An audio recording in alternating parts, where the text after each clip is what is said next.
Welcome to another SALISES virtual forum. My name is Teresa Bestowns, and I will be your chair for today's SALISES forum. On today's forum, we will be discussing Trinidad and Tobago's 2023 budget. A couple of weeks ago, the Minister of Finance, Colin Imbert, would have presented our budget.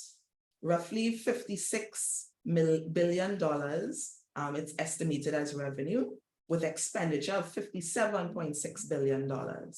And oil revenue is pegged at just a little over $25 billion.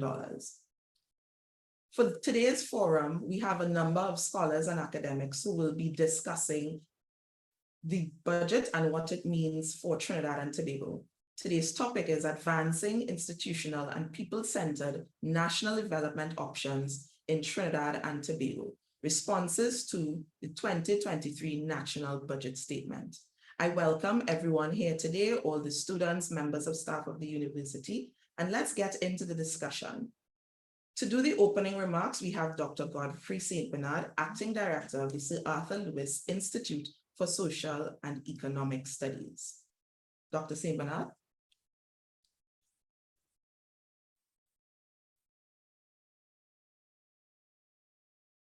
Thank you, Chair. Good morning to everyone who is in the virtual audience. It is indeed a great pleasure to greet you and bring remarks on behalf of SALISES St. Augustine and by extension, SALISES Regional.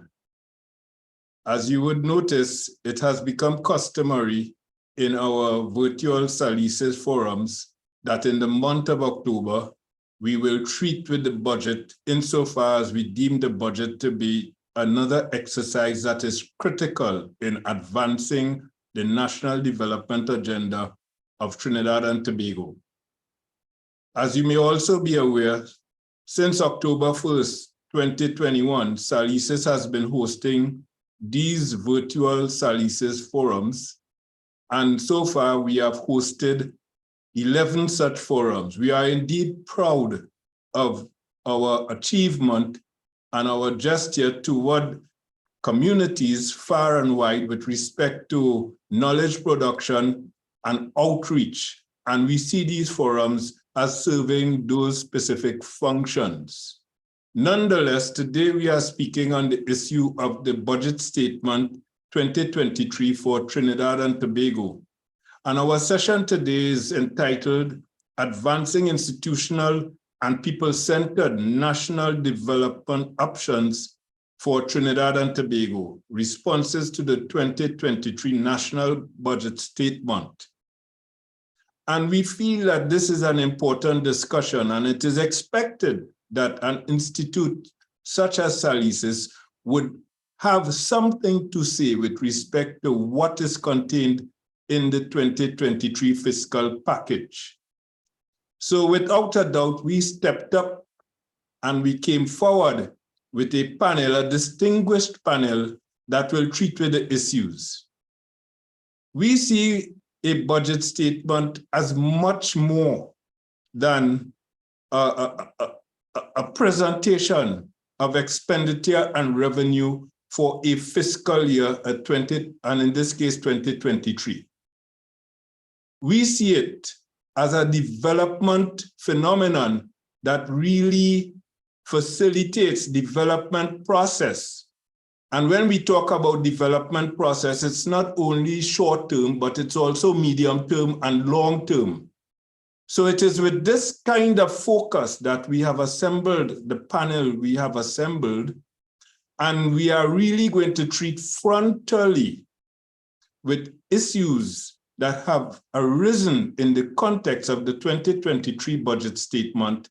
But we feel strongly that notwithstanding, this is a statement that seems to reflect, what we will earn and what we will spend in a calendar, in a fiscal year, that we also need to address what are the implications for the medium term and the long term.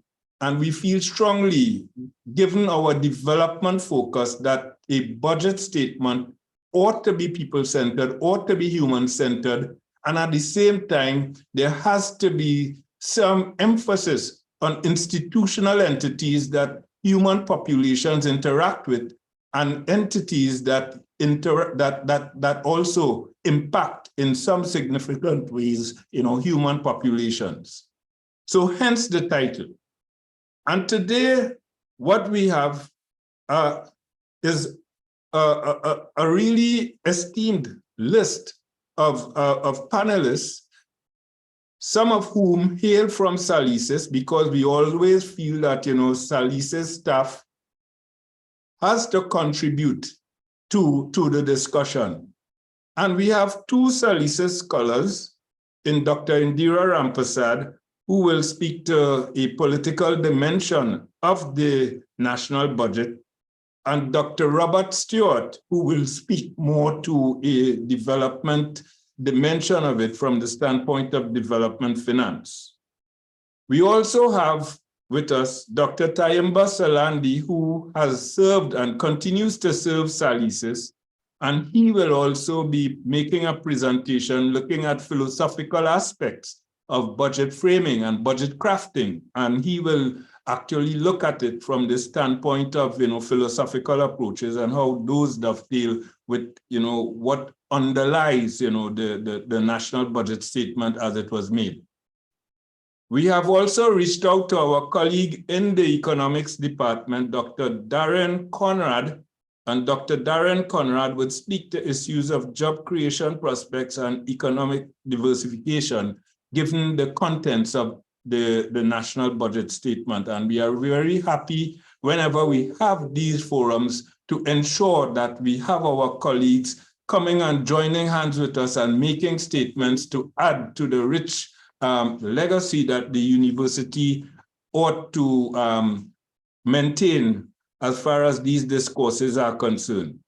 Added to the list is Dr. Jennifer Rouse, who is an outstanding scholar and professional in the area of aging studies and elderly studies, and she will bring that dimension to the discourse on the national budget. Of course, Trinidad and Tobago is an aging society with all kinds of social and economic challenges associated with the fact that we are an aging society. And to what extent does the budget statement really deal frontally with that kind of concern and where we are heading, given the population dynamics and all the other attendant ills and consequences that may be associated with that particular phenomenon. We have Dr. Henry Charles, who is a well-established international youth development specialist. And Dr. Henry Charles has also had an association with SALISES, and he will treat with the issue of human capital and social capital from the standpoint of youth participation. What has the budget statement done to treat with the needs and the requirements of our young people, who are the future politicians, the future professionals, and the future activists who will inevitably be charting the development course of this nation? And last but not least, Dr. Alvin Thompson, who is going to speak on the national budget statement from the standpoint of the Tobago House of Assembly. We in SALISES feel strongly that whenever we have these national discussions, we ought to have someone from Tobago or someone who has worked and has deep interest and knowledge of Tobago affairs presenting at our forums. And in this case, the chosen person is Dr. Alvin Thompson. So by and large, I think, at the end of this all, I think you will have a treat. You will witness a treat here today. And I hope that each and every one of you enjoy the proceedings as they evolve this morning. So I want to thank you for gracing us with your presence. And I look forward to a splendid occasion where you would actually witness an academic and scholarly feast with respect to how SALISES and its comrades treat with the issue of the National Budget Statement 2023 for Trinidad and Tobago. Thank you very much. Thank you, Dr. St. Bernard. So let's get into the discussion. It is my pleasure to introduce Dr. Indira Rampersad. Dr. Rampersad holds a Bachelor's of Arts in Language in Literature, a postgraduate diploma in International Relations, a certificate in translation from Spanish to English, a Master's of Philosophy in Latin American Literature, a Master's of Philosophy in International Relations, and a PhD in Political Science. She also has obtained an LEC from the Hewitting Law School, an LPC, and an LLM from Stanfordshire University, UK, and an LLB from the University of London. Dr. Rampersad serves as a commissioner of the Equal Opportunity Commission of Trinidad and Tobago. She has been awarded 2 Fulbright scholarships for studies in the United States, one at the Southern Illinois University, and to examine American political system, and the other to undertake a PhD in political science at the University of Florida, where she majored in international relations and minored in public policy.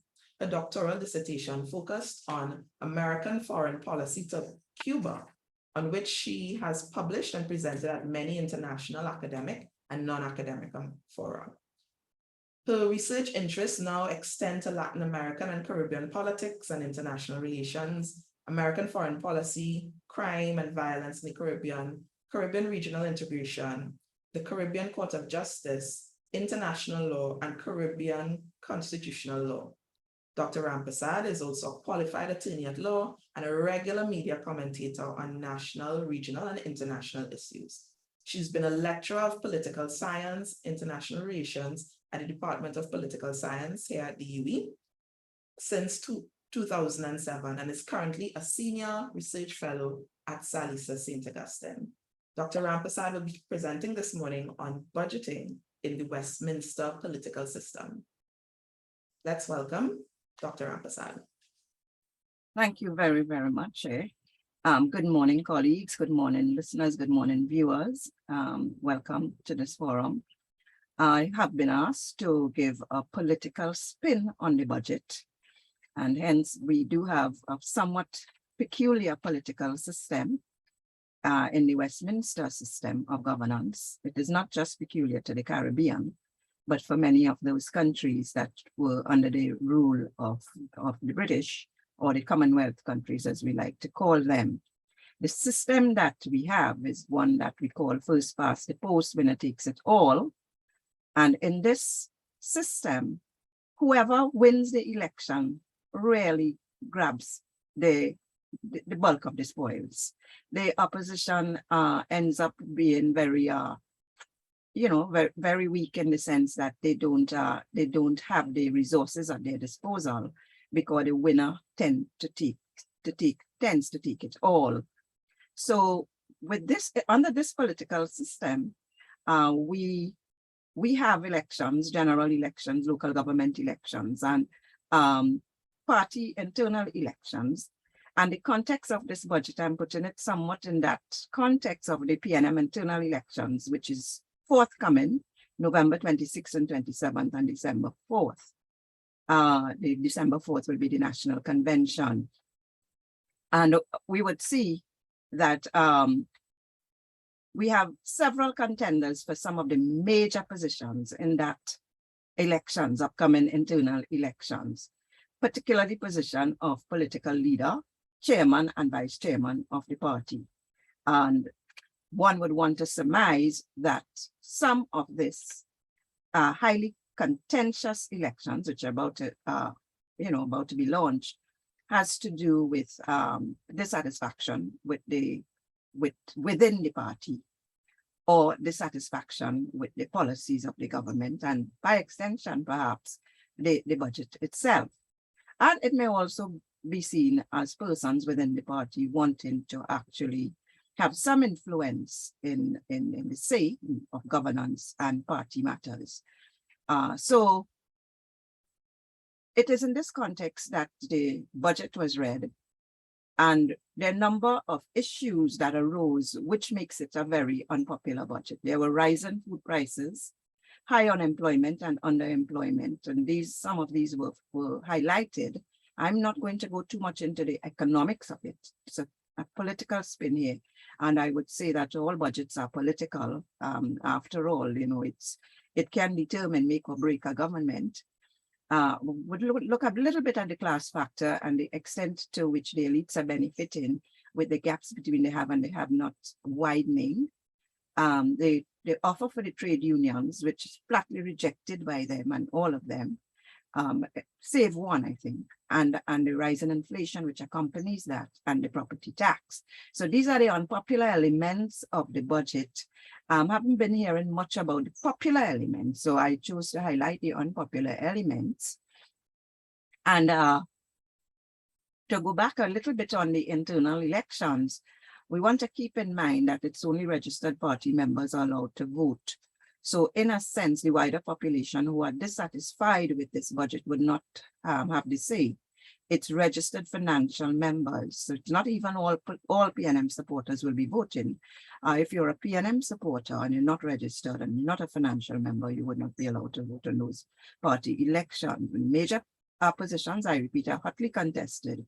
And interestingly, the Minister of Finance, who read the budget, is not in the race, and he's the chairman of the party currently. So that's one incumbent that is not going up, and I'm still trying to find out why. So, like I said, it's highly unpopular, and this is not abnormal in the midterm of an electoral term of 5 years. So the one election in 2020, we are now in 2022, and so it's just about approaching midterm.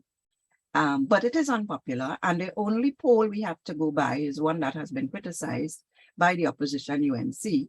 But be that as it may, it's what we have to go by, and this was the sentiments that virtually no one in ACTA poll, virtually no one who was questioned, rated the budget very positively. The budget found favor with only a mere 6% of 520 respondents. It had not bolstered public confidence in government's handling of the economy, with 82% saying they are fearful of the country's economic future. The number one complaint by the public is the rise in fuel costs. This, respondents felt, would increase transport costs, which will affect the prices of goods. The public said they are already reeling from rising costs of goods and felt the rise in fuel costs would add to inflationary pressures. Okay, so that came out of the Newsday. The poll was published just about 2 days ago. So the rise in fuel prices is the bone of contention. It is actually the most unpopular measure. And here we have the rates at which they were increased. I'm not going to go into that, but that takes us back to the statement by the Minister of Finance in November I think it may have been 2016, not 2015 there. And this is what he had said: I increased the price of fuel by 15% and then realized that was not enough. I came back in April and raised it by another 15% and came back again just a few weeks ago and raised it by another 15%. They haven't tried it yet, he said with a laugh. Okay, so, but this time the people were saying they're not taking it, and they were protesting. So there was the son of Abu Bakr leading a protest, joined by the trade union movement from around West Port of Spain. And here we have images of that protest as, you know, proof of this unpopular sentiments and unpopular perception of the budget. The rise in food prices not going down well at all with the population, and it's further compounding the unpopular sentiments. And this was highlighted in detail by the opposition leader. And she's talking about some food prices being increased by 90%. And, you know, she particularly table margarine. She looked at some of the essentials, chicken, and she's looking at the increase from 2015 to today. Now, that's a long time, so there would have been some increase. But the increase, in her opinion, was high, was very, very high. And the price of infant formula, and these are all essentials. So it jumping from 165 to 223, a hike of 34%. That's infant formula. 2 kilogram package of rice increasing by 48% from $18 to $27, and we know flour has increased more than once in probably the last year or two. So it's increased by 50% over 7 years, according to her, 13.44 to 20.16. Smoked herring by 57%. So she's saying that all of this, you know, these prices have skyrocketed and it's severely impacting on the population's capacity to purchase, their purchasing power, and of course, their standard of living ultimately. There was also a lot of talk about the 1%, which we always hear about, always benefiting. And while the government said 114 SMEs, which is the small medium enterprises, have been able to access $395 million in 2022. That is out of 136 companies. The opposition leader was arguing that 24 of the largest conglomerates were the one who were getting the lion's share of that pie. So the 1% was benefiting, again, the small and medium enterprises, the very small enterprises suffering, right? So it's the same thing with the pharmaceutical industry, sanitary products, PPE and other essentials. 87 importers got 488 million US dollars. These importers, she was arguing, are actually they are the multimillionaires and the billionaires. So the other bone of contention from the national population and from the small and medium business enterprises is that of foreign exchange, inaccessibility to foreign exchange, the lack of access. And that was also highlighted in the budget. So she's saying that the large conglomerates are benefiting from US 883 million, while the SMEs and the poor man cannot get any or getting very little. And then we have that very, very contentious issue of the property tax. And it's targeting the residents, and this was highlighted by David Abdullah, trade unionist, as well as Wade Mark, opposition senator. So the population is very, very fearful of this property tax because this, like the fuel increase is going to hit almost everybody who own property. And the property owners who are renting are going to pass it on to the renters. The property owners are going to pass it on to the renters. So everybody's going to be affected, like with the fuel prices. So fuel prices, as we saw, would trigger also increase in transportation and transportation of goods and services. So food prices are inclined to rise again.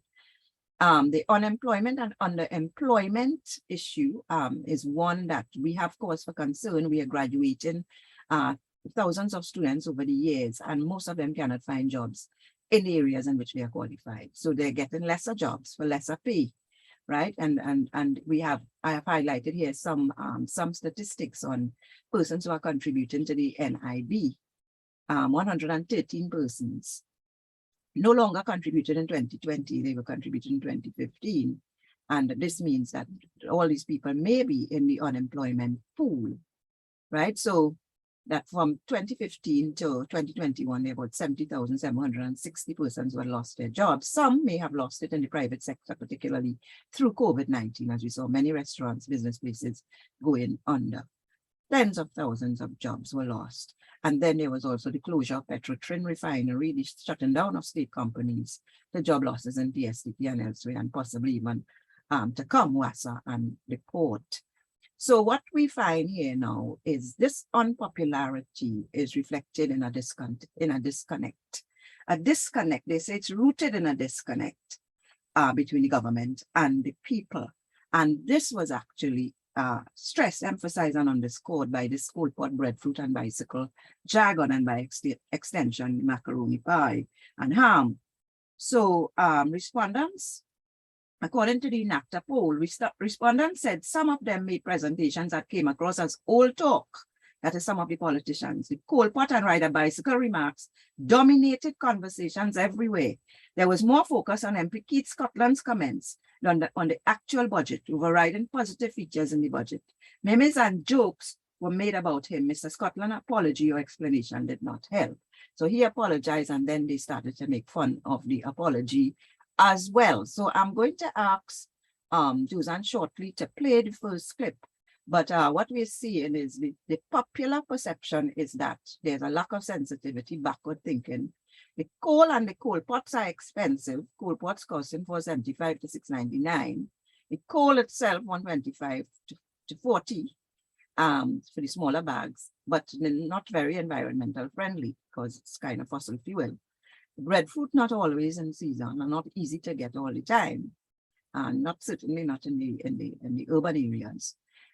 We don't have bicycle paths for people to be able to ride the bicycle, so they have to navigate the floodwaters. And we see we may hear on the minister, on the MP trying to do it, MP Keith Scotland, who made the statement, and then the sentiments from Minister Marvin Gonzalez about the ham and macaroni pie, which we will have to sacrifice, as well as our movie town, the moviegoers, while ministers enjoy almond milk. So ultimately, what the NACTA poll is saying is that the population is very dissatisfied that there's no clear strategy to alleviate economic stagnation and poverty. The gap between the have and the have-nots increases, highlighting the elitism and the fortunes of the poor and the prosperity of the rich. And this clear disconnect between the government and the people. So I'll ask Josanne to play the 3 clips in the order in which I ask her. And the first is going to be the statement by MP Keith Scotland, the second one by MP Marvin and Minister Marvin Gonzalez, and the third is a calypso, which is showing you social commentary and political commentaries always highlighted the thinking of the masses of the people, because they tend to sing for that group. So Josanne, I'll pass on to you now to just play those clips and wrap up my presentation. Thank you very much. Madam Speaker, I still have a coal pot, you know, where I put my coals and I roast my breadfruit. So if you don't have that, go back until such time as you can afford the gas. But don't come and blame you not having gas on the government. I have a suggestion for me. In order to lose weight, I will ride to court. I will take a bike. That will save fuel. That's my solution.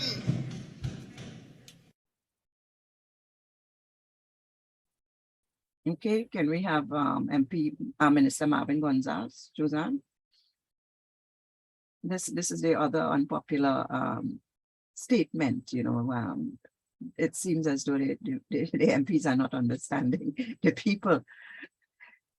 Responded to those criticizing the further reduction in the fuel subsidy. We may have to call our homes and our families together around a table and say, you know what? We can no longer afford to go to the movies twice a week or 3 times a week. We may not be able to bake ham every month or make macaroni pie. We may have to cut back because we may have to reapportion some of the scarce resources to other important things. And sometimes our children may scream at us and they might throw themselves into tantrum. And they may even throw shoes at us and break glasses. But that child, that young boy and that young girl must have no doubt in their minds that the decisions of their parents is for their greater good. Vanessa Cutting, TVC. And the calypso, of course, the calypsonians didn't waste time at all in capturing the coal pot. It's kind of a remix of a former calypso. I turn on the radio and on every morning show. The talk going through the land is about them dotish politician. And if I don't laugh, I go cry. He tell me don't eat macaroni pie. Don't bother big no harm if you know that you're in a financial jam. Get a what? Coal pot, coal pot, coal pot, coal pot, coal pot, coal pot, coal pot, coal pot. So now we have another kid looking to lose his seat. The message that underneath is that he's disconnected and elite. You're talking a pile of bull. I'm guessing that your belly's always full. You tell me jump on my bicycle, and if I in a tight spot, I better bake my breadfruit in a what? Coal pot, coal pot, shut up now. Coal pot, coal pot, hush your mouth. Coal pot, coal pot, shut up now. Coal pot, coal pot. In tough times I do agree, you gotta stretch your salary, but it's nonsense you're telling we. All talk no utility. I hope you're planning to save some gas. Saddle up and ride a ass. Otherwise take your perks and hush every day. Poor people don't have no water to wash. The coal pot, shut up now. Coal pot, hush your mouth. Coal pot, shut up now. Coal pot, it's not nice, things not nice. Check the price of the rice, even spice. Things not nice, check the price. Politicking, while the people take a licking,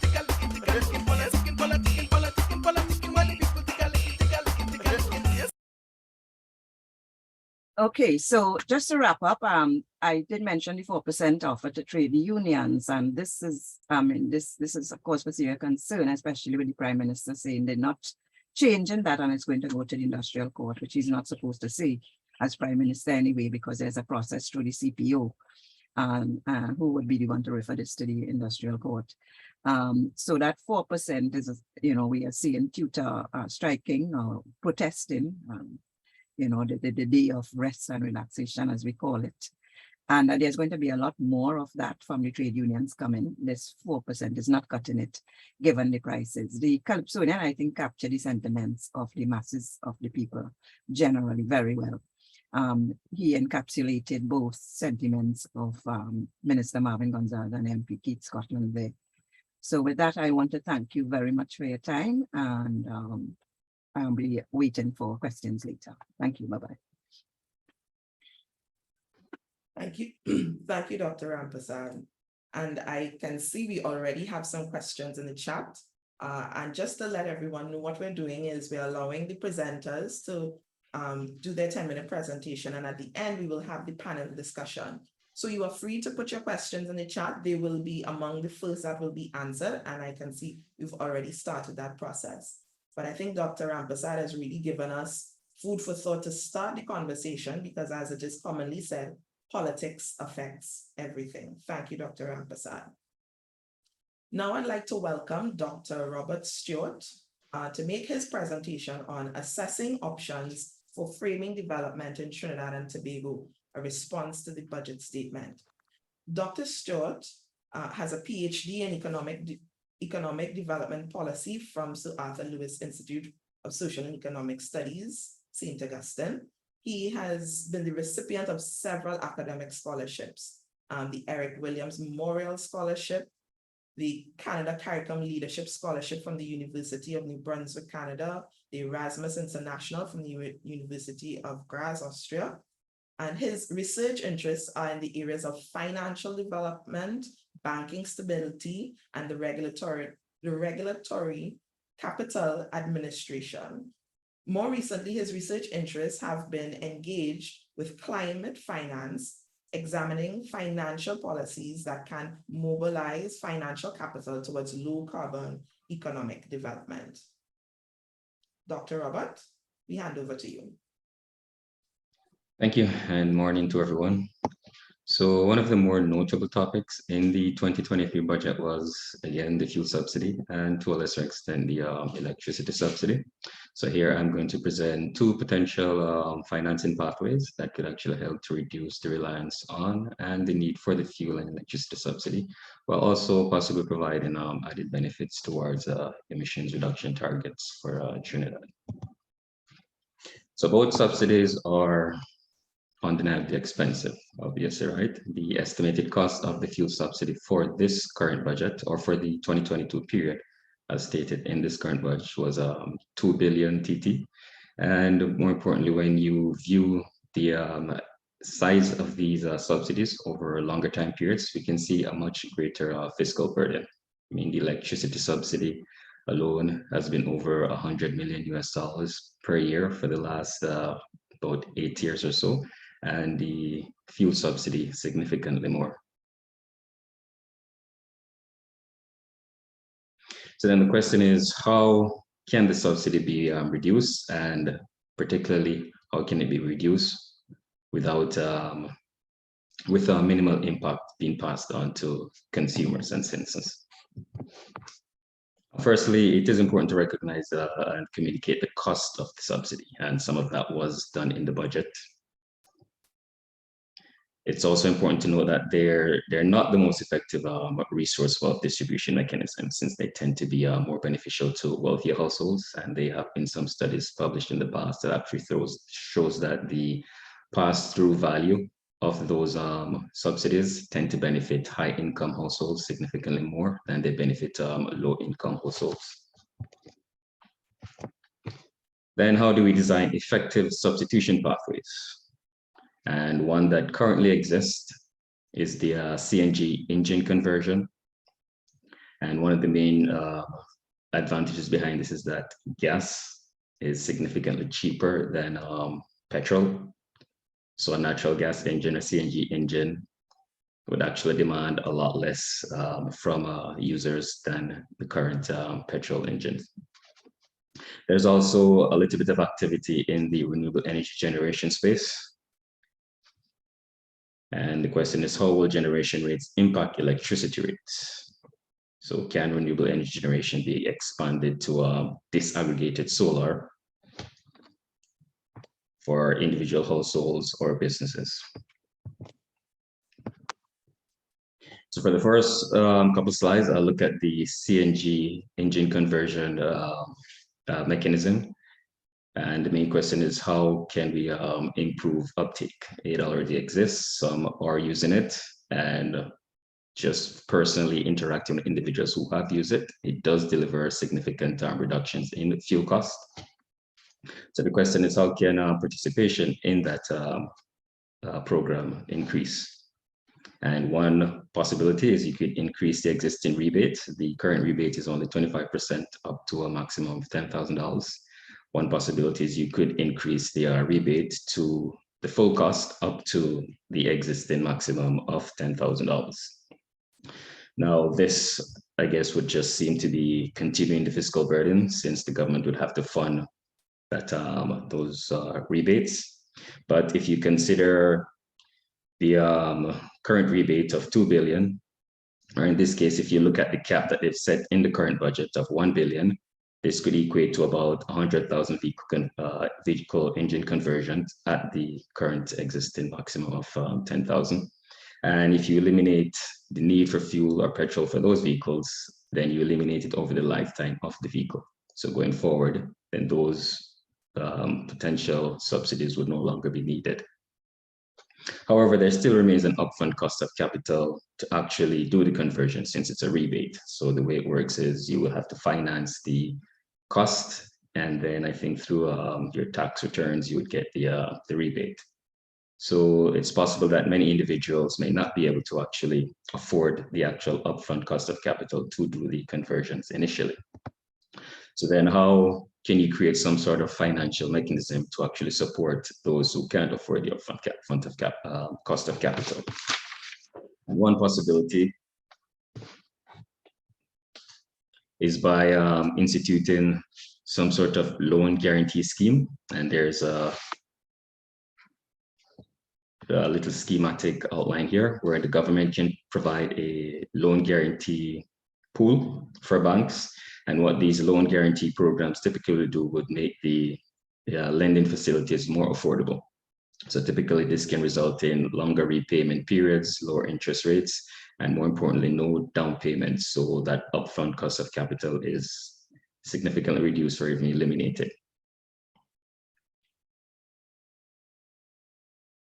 So by increasing credit support, you create these more favorable lending terms, and this potentially could, I guess, enhance uptake for the CNG conversion, reducing the reliance on petrol, and then reducing the cost of the subsidy that's associated with that petrol use. So this is for the CNG engine conversion. Another way to address the subsidy, and in particular the electricity subsidy, is to potentially look at disaggregated solar for businesses and households with the possibility of what's called on-billing financing. And an example of on-billing is outlined here. So typically you have residential or commercial property, finances some sort of renewable energy upgrade, in this case a solar upgrade. It's financed by a lender. The lender could be a development bank or even an existing commercial bank. The loan is actually serviced through a surcharge attached to the utility bill for the property. And so when the customer pays their utility bill, they also pay that additional surcharge to the utility provider. And then the utility provider, through some MOU, remits the surcharge back to the lender. And one of the advantages that the on-billing facility has is it makes the cost of those upgrades a lot cheaper. So in this outline here, you have the existing cost of utility bill prior to the upgrade. After the upgrade, the idea is the consumption of electricity would reduce. Electricity from the utility provider would reduce, since some of that would be delivered by the solar upgrade. And then depending on the amount of savings achieved, those savings could actually result in enough funds to actually service the loans. And again, these loans are attached to the utility bill, so you can spread them out over a much longer period, making the installments much smaller, and also without using, without applying down payments. More importantly, if you consider the electricity subsidy and you remove it, then there's a possibility that the savings received from the utility solar upgrade might even be more significant. So in the schematic that follows, you have the existing utility bill without, and now with, with the gas subsidy or electricity subsidy, and now without the subsidy, it's expected to increase.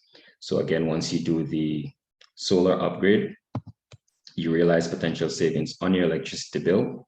And then if there are no subsidy, then the additional electricity costs that would have been applied without the subsidy can actually be absorbed in energy savings. Now, to support these type of pathways and transitions, you do need strong policy support. And first and foremost, you need a transparent policy commitment to phase out the electricity subsidy, ideally over a period of time.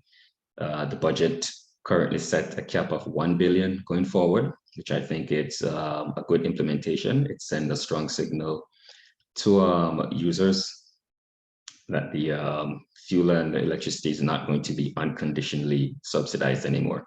But I do think beyond that, there needs to be some sort of multi-year plan about how they're going to address what remains of the subsidy.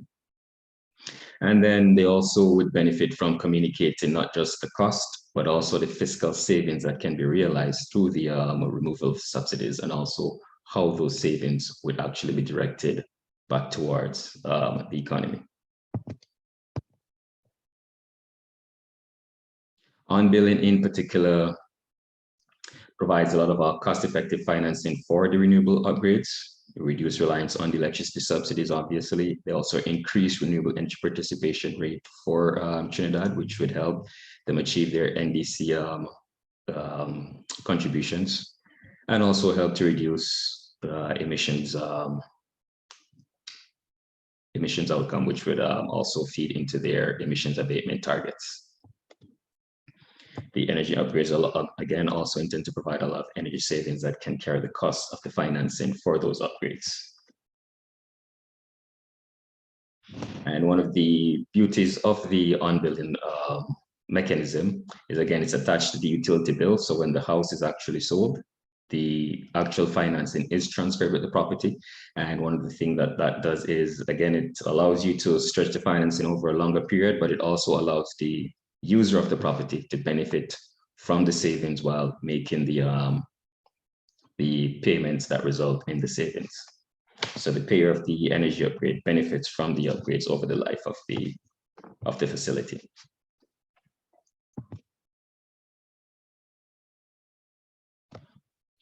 Now, one valuable piece of policy administration that would make on-billing far more attractive, it's certainly not necessary, but it would make it more attractive, and that's feed-in tariffs, which would allow individuals that produce excess electricity through their renewable energy upgrades to actually feed it into the grid and potentially benefit from some sort of net metering facility. It's certainly not a necessity, but it certainly would actually help to make the facility more attractive. So those are two possible financial pathways that I think could actually be very beneficial to addressing the fuel as well as the electricity subsidy. And I think over the long term, not just the budget or the fiscal space for the government could benefit, but also individuals using those facilities as well. And I'll end it there. Thank you very much, Dr. Stewart.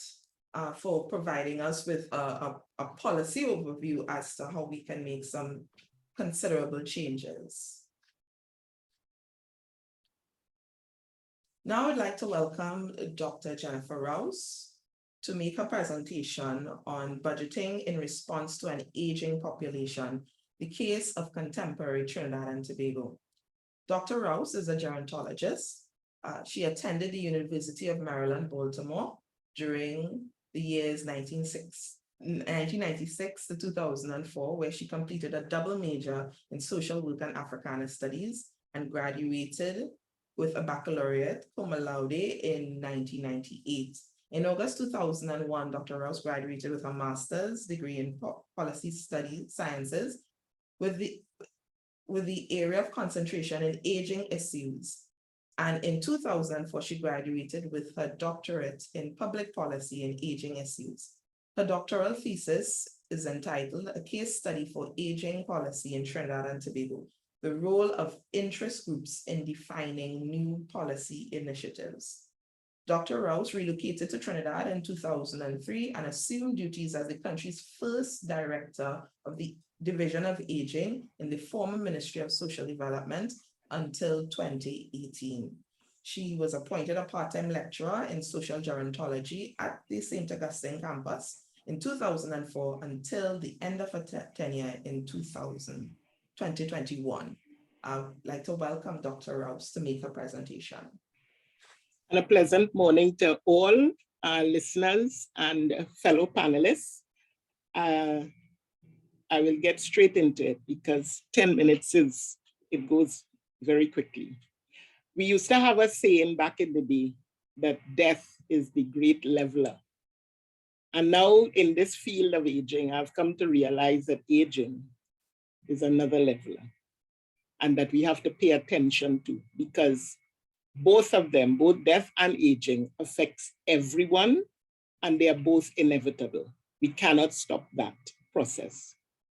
So what my presentation will focus on now is drilling down now to what is happening on the ground. COVID disallowed unintentionally the census that was due in 2020. So some of my data will go back to the 2010 survey of population, household populations. And then I have to rely on UN's trajectory that they have done from the United Nations Department of Economics and Social Affairs. And they have what is called, is almost like a world atlas on population aging to give us from 1950 to 2050. That being said, let's look at Trinidad and sometimes by extension, the Caribbean. We have to understand that the phenomenon population aging, that is dependent on three important factors. That has been caused by low fertility rates, low mortality rates, and net migration. And coming out of those three factors, you could just envisage what is going to be the spin-off of each one of them. So if we take low fertility, where are we now? Trinidad is in a negative growth rate.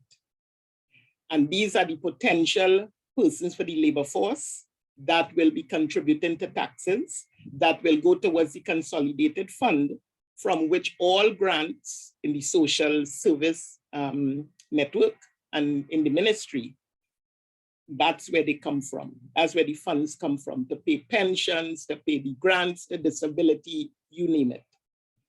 So what we look at in this field of aging, the United Nations deemed 60 years and over as the baseline age for defining what is an older person.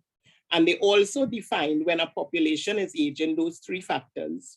And what we have seen in Trinidad is that the life expectancy rate has also increased, where the average is 78 for men and 81 for women. What has this caused on the ground, which we don't really see as an uptick, but it is happening, whether glacial or otherwise, it is happening.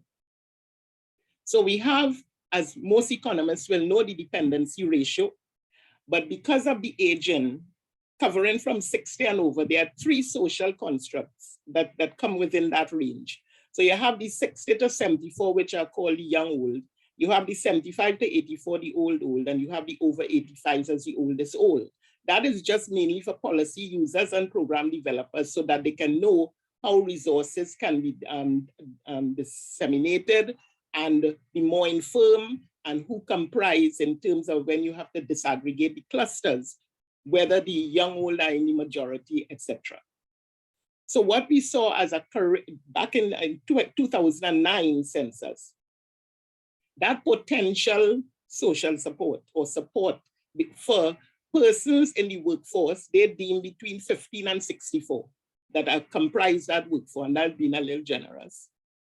The number of persons that comprise that workforce that are able to support a person age 65 and over, because some firms, the mandatory retirement age is 65. The Caribbean ratio is showing where 10 persons in the workforce would be able to contribute in taxes, etc., and social support in the family to every one person age 65 and over.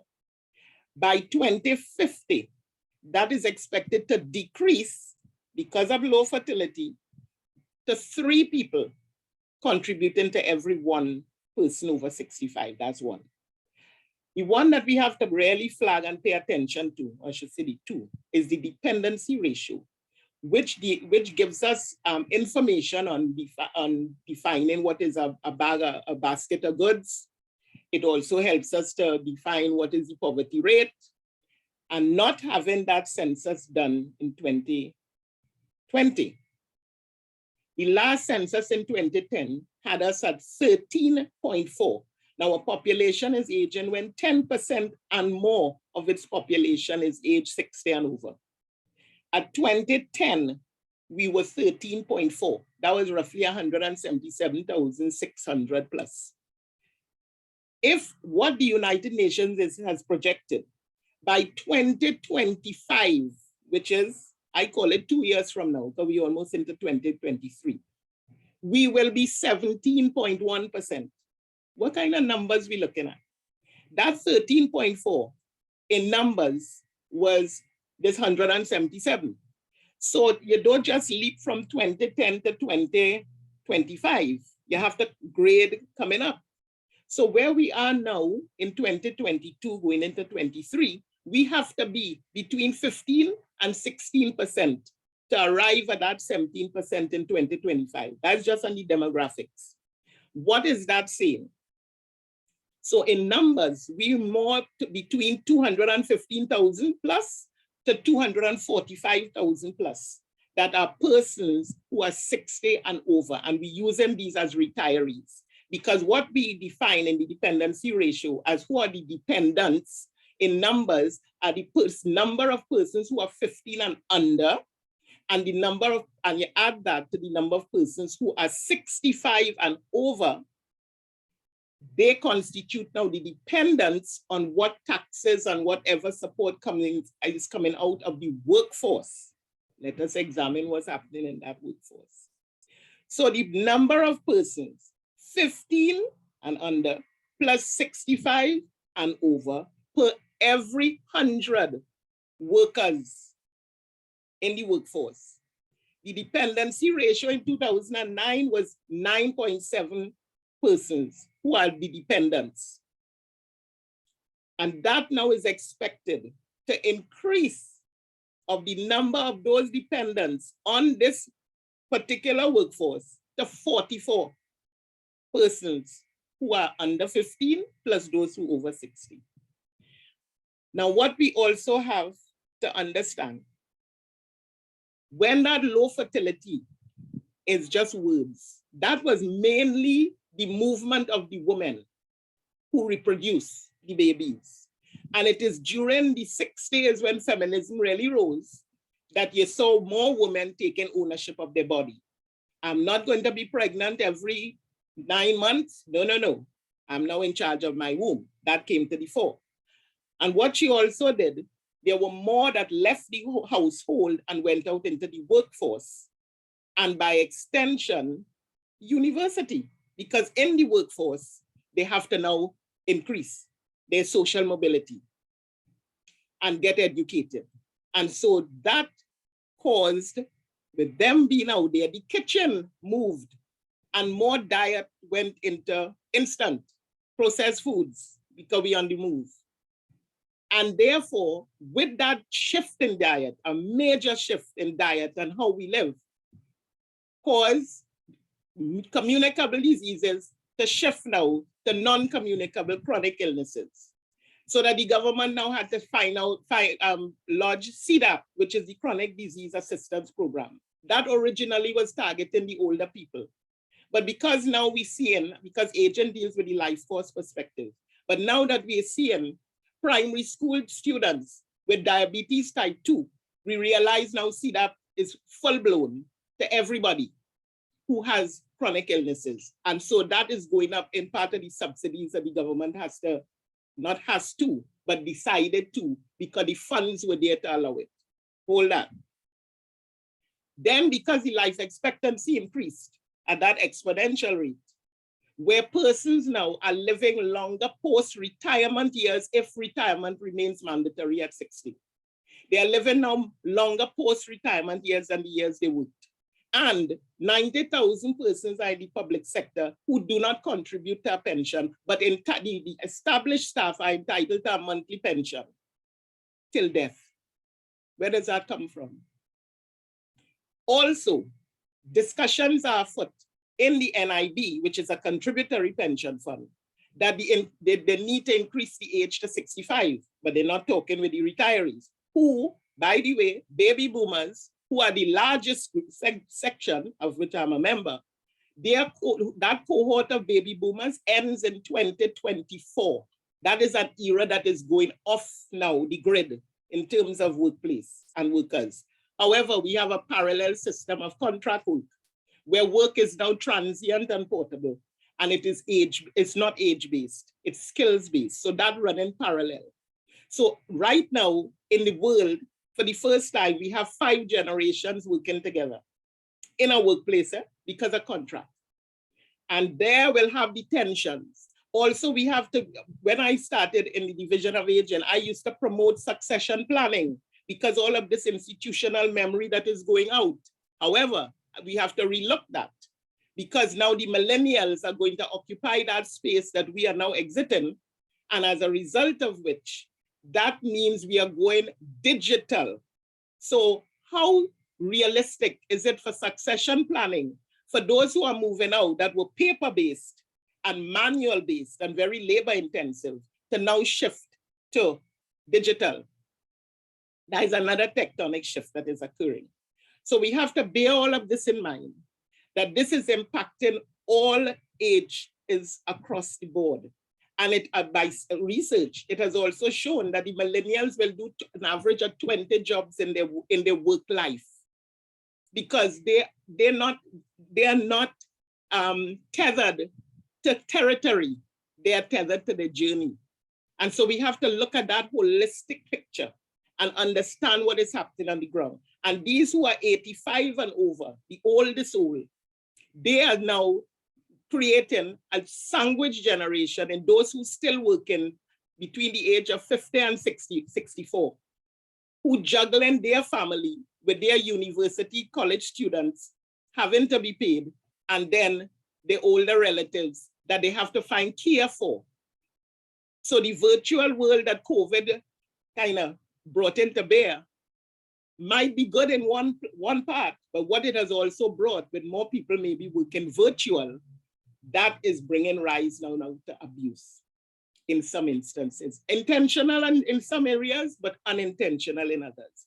So I just had to paint that landscape to let us understand that in wrapping up, we have to look at the emergent institutions, the emergent agencies that have to come out of this landscape, where we're looking at geriatric care. We need geriatric hospitals that is gender specific and will handle both because of this life expectancy with the females especially. We have to look at the whole point of feminization of poverty, with women who are still marrying men older than they are and then left alone, and in what situation they are. This is at a Caribbean context. And so we have to put in mind And I must make this statement that when the division started in 2003, aging was a social issue. Now it is an economic issue. And we have to bear that in mind so that every cost, hence the reason they are seen as a burden rather than a resource. And I will end there. Thank you. Thank you, Dr. Rouse. A lot of food for thought as we contemplate. If we're talking about people-centered development, then we really have to have a deeper understanding of our people and the complexity of our demographic structure.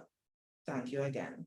So we move from one end of the spectrum to another side of the spectrum, and we invite Dr. Henry Charles to make his presentation on building human and social capital through youth participation, a response to the budget statement. Dr. Henry Charles holds a PhD in social policy from the University of West Indies, St. Augustine campus. He is an internationally recognized youth and policy development expert. He has led the formulation of youth development policies, strategies, action plans for the CBD and several countries, including our own, the Republic of Trinidad and Tobago.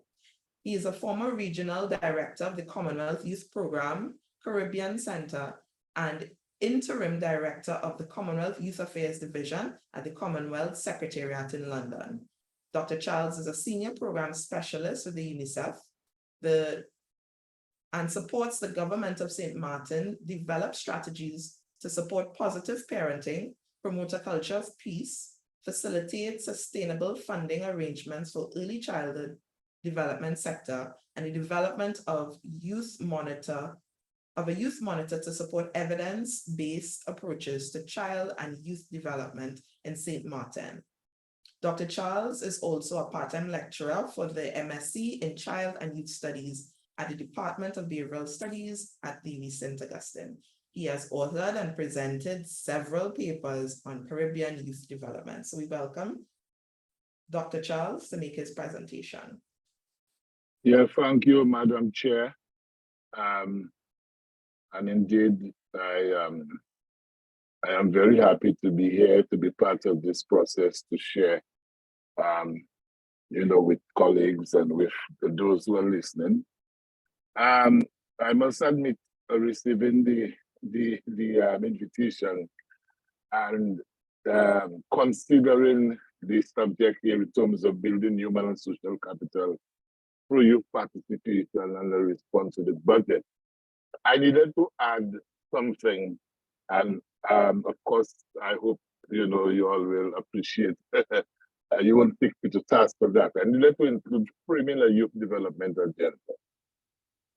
Why was that necessary for me? Is because when I listened to what was presented by the Minister of Finance, and of course, having an opportunity to listen to some of the debate and the presentation by the Minister with responsibility for youth, yes, I could have identified statements made that spoke to providing some opportunity for young people, and presumably these opportunities could have assisted in terms of supposedly building the human and social capital of the young people. So for instance, they talk about reconfiguring the youth centers that once existed and now have gone moribund. They talk about a project that we work on, trying to introduce a new and fit for purpose National Youth Service. There's some talk about establishing a National Youth Development Agency to coordinate the work or the implementation of several programs. There's also some initiatives that speak to the question of the youth in agriculture, presumably to let young people play a greater role in the whole question of food security. However, I am not one who just take those things at surface value. And I think I've lived long enough, and I've heard and observed and listened to budget presentations in several countries, including my own St. Lucia here in Trinidad, Tobago, in Guyana, wherever. And I know that the people of the Caribbean, and young people in particular, cannot always stick what is said in the budget to the bank, for want of a phrase. You cannot take it to the bank and say, hey, the budget statement has indicated such, and therefore give me an advance on that. And so I started thinking a little, but wait a minute. There are some things that, two things I believe I could not rationalize. I could not see it as part of the process. One, I was not clear what was the definition of youth that was being utilized when people spoke of youth in the budget statement. Secondly, I was not clear about, or I could not see evidence of active youth participation. And thirdly, I was not sure what perspective of youth was informing some of those developments. Were we talking about our usual deficit perspective of youth in that young people have problems to be fixed? Sometimes you get that. You hear, we are doing this thing to help them get out of the morass that they're in. And so I had those concerns. I said, let me see if I could, bring some of that and come forward with what I say, shaping or framing an agenda going forward. One, the National Youth Policy of Trinidad and Tobago 2020-2025 defines in what I call a chronological definition of youth as persons between the ages of 10 to 35. Okay? But where my concern is, when I listen to statements and possible proposals for youth, they're not getting the other part, that youth are not a homogeneous group. And particularly in a diverse country like Trinidad and Tobago, the fact that young people are coming from diverse socioeconomic, sociocultural backgrounds, different ideological dispositions, allegiances to different political formations in the society, I am not sure how much that factors into that definition of youth that is being utilized for the purposes of public policy in the sense of the budget. So that, but it is in the policy. It is in the policy. And so is there a disconnect between the policy and what you're hearing in terms of the statement? Yeah, I will come back to that later. When we talk, I said about, I am not sure what value is being placed on the head of young people in that sense. How do they see young people? You get the sense that it is the situation of we, these official people, we are going to be doing this thing for them, because we get the sense that we need to treat them. We need to treat them because they are vulnerable, they are in risk situations, they have problems that they look at. But that is a sense of dichotomy from what is in the policy, because the policy is talking about having a diverse youth population that is continuously empowered and is strategically engaged with co-creators of sustainable development. And not with any of the measures pronounced. I cannot see a link between the measures pronounced or how those measures were conceptualized, and that is being articulated in the vision, and of course, based on the mission as well. So that is another.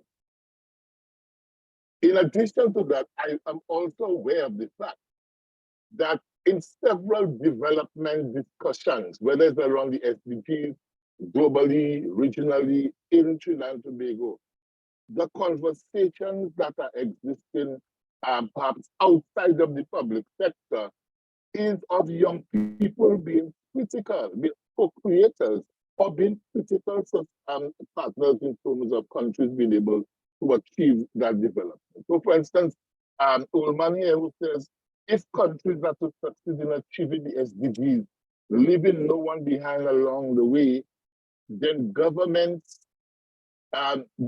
must seek out an active and substantive engagement of young women and men from diverse backgrounds at the national level, planning, implementation, and monitoring. And went on to boldly declare that the overall success of the SDGs depends on youth engagement, because young people are critical thinkers, change makers, innovators, communicators, and leaders. I am saying, I'm not saying that maybe ministers and those persons, Minister of Finance, may not be aware of that. I am just saying I have not seen evidence of that kind of perspective of youth in the context of things that have been said about what we're going to do for you. You know, I haven't seen it. There are others that perhaps, you know, Ban Ki-moon, as part of the whole SDG process, talk about it is now time to see this huge cohort of the 1.8 billion young people in the world as a force of change that harbors ingenuity and creativity to help solve the world's most daunting challenges. And when you talk about the 1.8 billion, he was not excluding the diverse youth population of Trinidad and Tobago. You have others, former president of the United States, Barack Obama, who talk about youth being the voices at the forefront of advocating for advancement in society. In our own region, the Caribbean Development Bank former president talking about it is our young people with the broader worldview, the unbounded optimism, and the natural inclination to embrace new technology, the new ideas will change the nature of our economies and alter the economic and social circumstances of our region. When I see those things, when I read those things, I recognize that significant development partners admitting and recognizing young people, the value of young people as strategic partners. I am saying somewhere along the line, maybe I didn't get the small print, but somewhere along the line, in the context of the budget presentation, even if there are measures mentioned supposedly for the youth population, I do not get a feeling that the youth are being seen and treated and engaged as those forces that can help change the nature of our country. And what do the young people say? I mean, it's not just those significant people.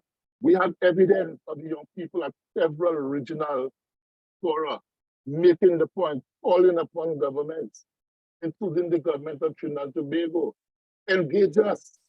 We don't want to be mendicants. That's what they say. Engage us. You had those at a forum held in 2015, right in Port of Spain in 2020.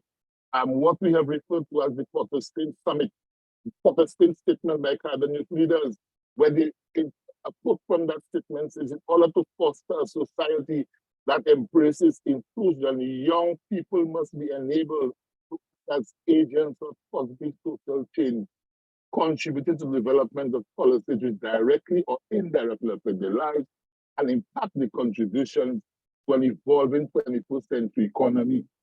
That is young people. That's a statement that was at the Hyatt conference, which was sponsored by the Caribbean Development Bank, and young people came with that. Again, I am saying those things exist, but I'm not in evidence. I'm not in evidence that that has been taken on board in terms of young people's participation, involvement, or even the measures, the treatment models that have been implemented or been recommended or articulated in the budget. I don't know that they're taking those things on board. A very classical example. As we were getting out of the COVID-19 situation, many of you recall that the Prime Minister spoke about developing this COVID team of experts to develop a roadmap to recovery. And one of the major omissions was there was no youth representative of that commission. And so what did young people do? Did they stay back and cry? Young people took an initiative. The Tobago House, the Youth Assembly, the Trinidad Youth Council, the Trinidad and Tobago Youth, the Trinidad Youth Council, the 2 Cents movement, and other, progressive-minded young people like Amilcar Salaton and others, came together. And they said, okay, we were omitted, but they came together and developed a statement which is called the Youth COVID-19 Response Initiative, right? And they're saying young people are particularly vulnerable to the disruption that has been caused by the COVID, and many young people are employed on short-term contracts without paid leave and all of these things. And to guide Trinidad and Tobago's response, okay, they say that the Prime Minister constituted this thing, and while the team is being tasked, no one being left behind, the team's composition did not include a youth representative. right? And they're saying that the youth COVID-19 response initiative, which is just a snippet from here, aims to get ideas from youth for youth on the road map to recovery agenda. So again, young people, apart from what all the experts are saying, young people are showing how they are ready to play that role in terms of being strategic partners. They were left out of a major development initiative. They did not, they stood up, they took the thing, and the document was submitted, right? The Trinidad and Tobago Youth Policy recognizes that value around young people, of young people being strategic partners, they've been assets for development, and articulated several youth pillars. You'll notice that are integrated pillars. One can very well say many of them speaking to the issue of building upon the human and social capital of young people, but not just for their own sake, not just for their own benefit, but in the context of trying to shape a development ethos for the country that is transformational, that is more engaging, that places that is people-centered, as we speak of in our forum. So what of the like I call it criminal development agenda? There are several issues. Yeah. I'll have to ask you to wrap it up. Okay. Several issues come to mind. One have to ask, is it that the interventions in the policy were cherry-picked and presented in a budget minus the underlying philosophical principles that the budget sticks to? We have to ask ourselves questions about whether we are talking about trying to build youth capital and social and human capital. But is the post-independent state configured, wired, if you want to call it, to facilitate empowerment, which what we're talking about is empowerment in the sense. But just keeping in the chair's guidance, I want to make this final point. In the budget and in other occasions, there are interventions proposed. Okay? To my mind, those interventions may be necessary to advance what is largely a social welfare approach to development and youth development that case. But I'm saying if it is that we have to optimally harness and benefit from the human, intellectual, social capital of PNC's diverse youth population, this will not be achieved in a budget statement or a budget cycle, okay?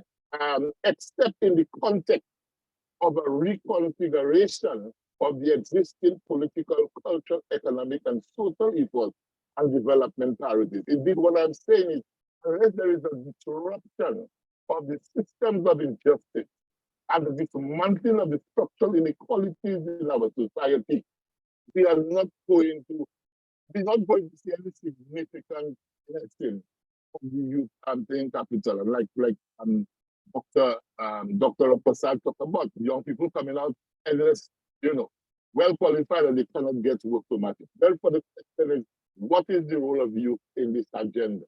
And I guess at some point we may have to consider it, and we have to do further research. I rest my case. One love. Thank you, Dr. Charles. So we move on swiftly to Dr. Darren Conrad. Dr. Conrad currently serves as a lecturer in the Department of Economics at UWI. Past appointments include Head of Department, Deputy Dean for Planning and Programming, and the Dean of Planning and Programming, Distance Education and Outreach in the Faculty of Social Sciences. Dr. Conrad is a graduate of the University of Howard with a bachelor's in economics, master's in economics, and his PhD in economics as well. Prior to joining the University of West Indies in 2012, Dr. Conrad served as an assistant professor at Bowie State University and an adjunct lecturer at Howard University's School of Business. Some of his secular positions include cost analyst at the Republic Bank Trinidad and Tobago Limited, consultant for PricewaterhouseCoopers in Arlington, Virginia, an investment analyst at JP Morgan Chase in Manhattan. Dr. Conrad has published in numerous international and scholarly journals. His research interests are in the areas of development economics, urban economics, and monetary and fiscal economics. Dr. Conrad has published numerous articles in journals and book chapters as well. He'll be presenting today on job creation prospects and economic diversification. Dr. Conrad, welcome.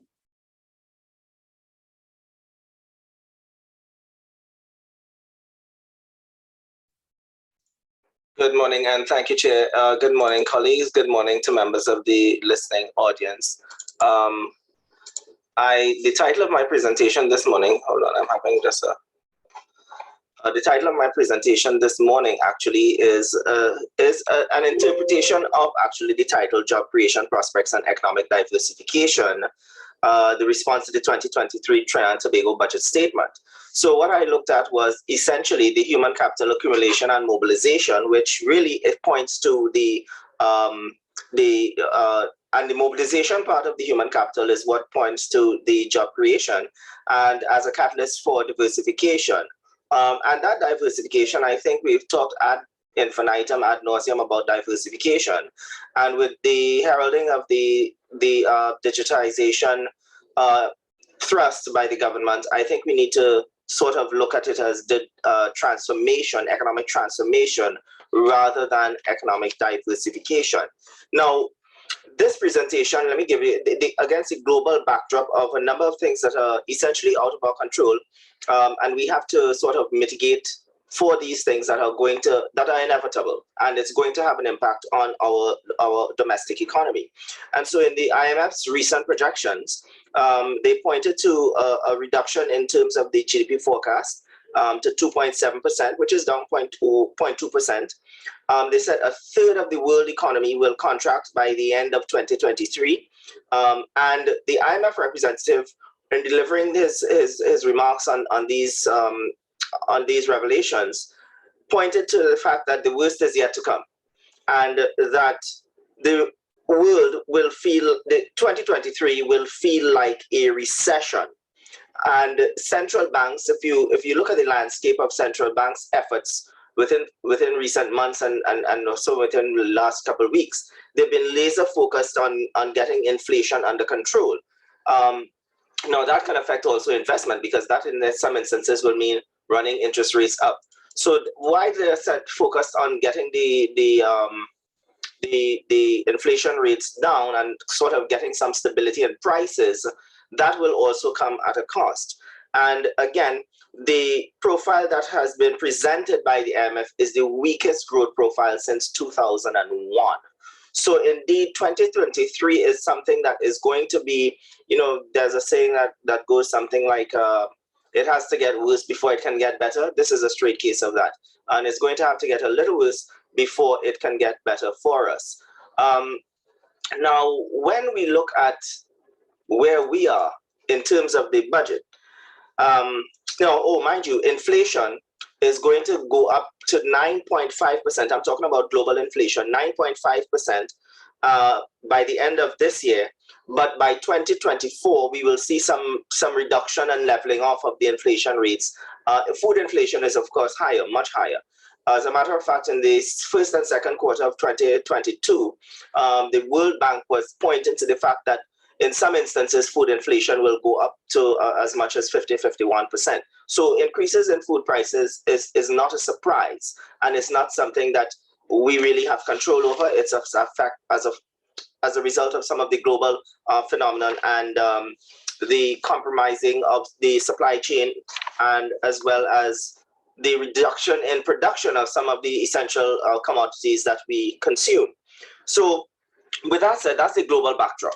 So the human capital base that we've been accumulating, what we've been doing in Trinidad is we've been doing a really good job of accumulating and building the human capital base, but very, very poor job in mobilizing that human capital, in that there's not enough absorptive capacity within the economic system to absorb the skilled labor that we've been producing.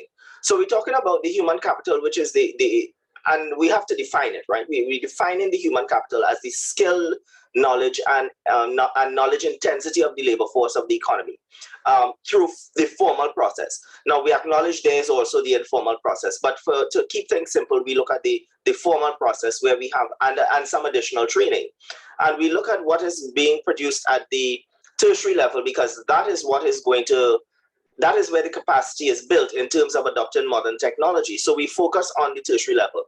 Now, in the budget, there was the mention by the minister that they revisited GATE and looked at and saw that, you know, some persons who were doing the pursuing the associate's degree upon completion were not able to access GATE to advance to a full degree program, a 3 or 4 year degree program.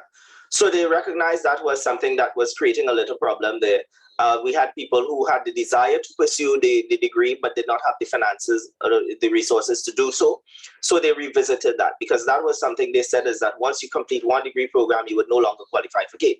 So again, they recognize, the government recognizes the importance of building this human capital base based on the investment in education, a bit discouraged, want to say disturbed, by the lack of attention paid to some of the secondary schools in terms of the infrastructural development, but that's a different story. But we focus here on the tertiary level output. But our system is hierarchical, so if the input at the output at the secondary level is compromised, is going to compromise the base, the rate at which we can build our human capital base going forward. So that has to be addressed and in short order. And I also looked at health, because part of the human capital development and building capacity within the system means that you will have to take care of those individuals in terms of the non-communicable diseases. Now, the problem is that I don't see sufficient being done in terms of preventive healthcare.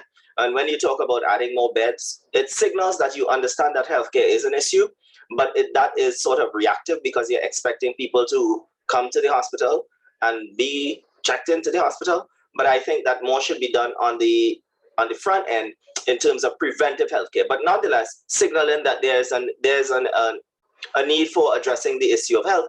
And of course, the elephant in the room is crime, because the poor healthcare and high levels of crime acts as what we call a sort of the effect of depreciation of the human capital. So that can compromise our human capital base. So we want to make sure that there's attention paid to the reduction in crime and improvements in preventive healthcare, as well as healthcare as individuals may need to access it. So in the budget, there were a number of items that pointed to the mobilization of the human capital, which is the job creation part, and then of course the thrust towards diversification. So one of them, which would be the school to work apprenticeship allowance, this was really geared towards getting individuals into the system, to get individuals working. So we're talking about getting individuals in jobs. Now, I always am very careful when we talk about job creation. I always have to try to explain that job creation is sort of, to me, is a misnomer. I think that what we need to understand is that the system generates job opportunities if there is the correct environment to foster the growth of these firms that will open up job opportunities for individuals as these firms grow. We don't go about the business of creating the job. The system generates the need for individuals or the human capital, or it creates the opportunities, but these businesses must grow. When we say job creation, we're talking about job generation or creation of opportunities for individuals based on the growth in the system. And talking about the diversification / transformation, I think the low-hanging fruit here is the manufacturing sector. Now, while we want to talk about diversification, we want to talk about diversification into tourism, diversification into agriculture, diversification, we don't want to get diversification schizophrenia. We want to be a little bit more focused in how we go about this in a methodical way. So we diversify into different areas. We focus on a couple areas, make sure we get the momentum there, create the environment for the firms to continue to grow, get that momentum going, and then you can turn your attention to another area. Because mind you, we have limited resources. And if we spread the resources too thin, we'll have everybody but growing but sluggishly. So we want to have these different areas growing at a really good and steady rate and a sustainable rate, and then turn our attention to the other one. So I think the low-hanging fruit here would be manufacturing sector, because there were significant gains. What a lot of people missed is that for a long time, the manufacturing sector was actually running at a net deficit, and the losses in the manufacturing sector was being offset by the spoils and the wins and the energy rents from the energy sector. And so that deficit was being offset by the energy sector. But now the manufacturing sector is able to stand on its own, being a net contributor to GDP in the realm of 20%. So they've come from a net deficit of 20% to a contributor of 20% of GDP, which is substantial. Mind you, we have a pretty large economy for a small island state. We have a very large economy in terms of GDP. So the manufacturing sector, we saw food and beverage grew by 28%, chemicals and fertilizers by 103%, paper-related products by 29%. Now, mind you, there's a cost for that, right? Because we're talking about some sort of environmental consequences when we talk about especially paper and paper-related products.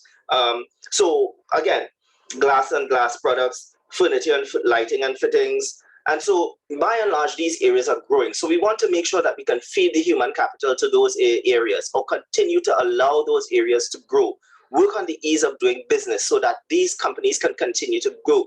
As a matter of fact, they can grow to the extent that it would go global. And so there would be need for not just the medium skilled worker, but for the highly skilled workers as well, for the highly skilled individuals, where we would see them being mobilized into these. Now, mind you, the Asian tigers were able to grow at 8% and 9%, between 7 and 8.5% without natural resources, but by mobilizing their human capital. But we must have a plan. Now we are thinking, what I'm seeing here is that there are opportunities here for the different sectors to grow, which would create job opportunities, but there was no real plan to mobilize the human capital in that, okay, how are we going to now make sure that we are building the base insofar as it would meet the needs of these companies that are growing in these areas? And what is going to make them easy? What is going to make that easy transition? How can I help companies understand that we have that base? I see Teresa popping up, so that means my time running out. Let me move on. And there are incentives being provided for deep water exploration as well. That is where we would see some job opportunities coming up for highly skilled workers in terms of divers and so on. So we would see their opportunities would come up there. The digitalization trust, that is also key. What that will do is that will free up some of the human capital in its current capacity to engage in other types of work, right? So that again will allow us some space in the labor force to reallocate our resources accordingly as we see the different sectors growing. So we have the energy sector, tourism and culture. Now, these are areas for potential diversification, but we have to bear in mind, we want to go after those areas that are net major contributors to GDP and not the 0.01%ers, 0.01% or 0.2% to GDP. Yes, there's merit there, but we don't want to be focused on that right now. We want to target those faster moving areas. Agriculture is one. Well, agriculture, I think that there can be some momentum there. There are allocations within the budget, the 500 million for farmers and so on. And everywhere we go, we see a 500 million being allocated. The challenge is, how do these persons in these different sectors access these funds? So when we talk about agriculture, yes, the money is there, but the issue of land tenure continues to be unresolved. So these farmers, while there are funds available, they're still not going to be able to access it. So we have to be serious about the discussion about diversification and transformation. We have to work on it's multifaceted. You can't just say it's allocated in the budget. The budget is a master plan, a blueprint, not even a blueprint, just a grand idea.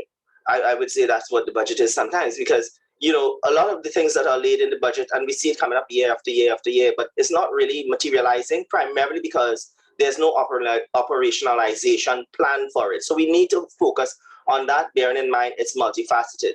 The 100 million, the 1 billion, I think, is 500 million for units in progress, and then another 500 million for additional units. So the construction sector, we will see some uptick there. Now, mind you, all of this will mean that we will see an uptick in inflation if something is not done on the monetary side to address that issue. Because if jobs are being generated by the system and opportunities are being created and people are being put back to work, it means the demand will increase, and already compromised supply chain. So we would see a demand being increased but not being sufficiently met by what we are doing. So we have to be careful about that in terms of creating that pressure. So we want to get people back to work, but gradually. I would say we should aim to be getting people really seriously back to work by the middle of 2023 going forward, so that, you know, we wouldn't fall in that realm where the world is going through a recession and even more compromised in terms of the supply of goods. And we also need to do a couple of things, and there are things that there's merit in it. If we improve the agricultural sector, get that growing, we can reduce that 6 billion. The minister said 5 billion, but our food import bill is upwards of almost $6 billion a year. So we need to start to think of how we can meet some of those needs domestically. Sport and youth, we just had that discussion on that. There's room there. Now, there are several different areas, even in the health sector. A number of countries are talking about health tourism. So if we improve our healthcare delivery, we can see some room there. And this is my last slide. Some of the challenges that remain going forward.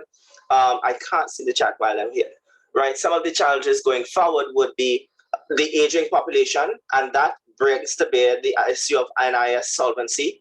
Underemployment, that was raised before. Low productivity, that continues to be an issue. So uncertainty and speculation and black markets. We are going to see a lot of that, particularly where the oil and fuel is concerned. Strained industrial relations, we're seeing that already with the unions and the government.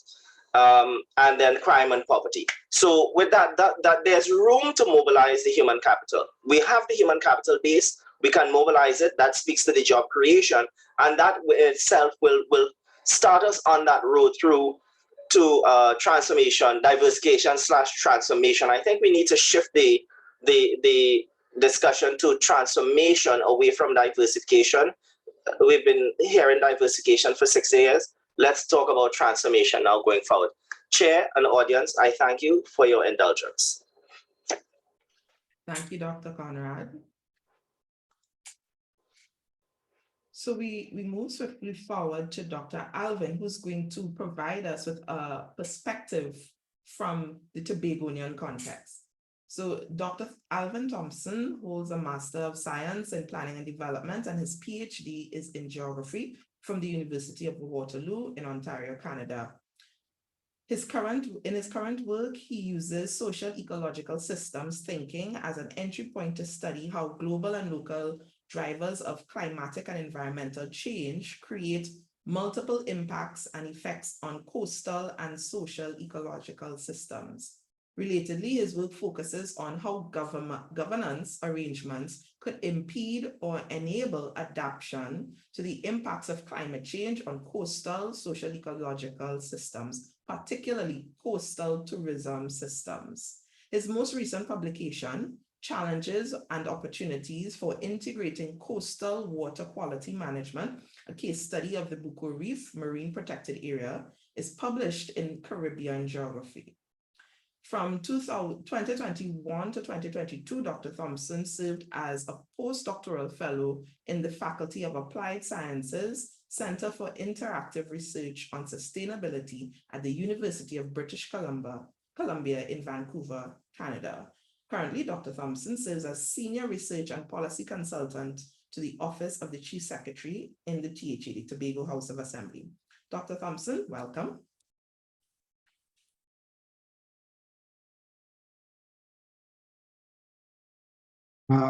Thank you. Give me 1 second. Let me just get my.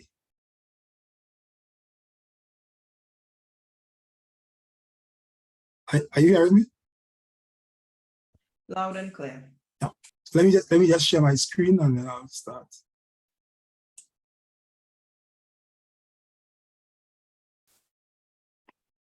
Okay, first let me just take this opportunity to thank those who have joined us virtually in the audience. And secondly, let me thank Dr. St. Bernard and SALISES for inviting a Tobago perspective to this forum. Ours is usually, when it comes to budgetary issues and allocation issues at budget time, ours is usually a contentious issue. So I see that SALISES is brave to invite Tobago here. I intend to be true to form and continue in that trend.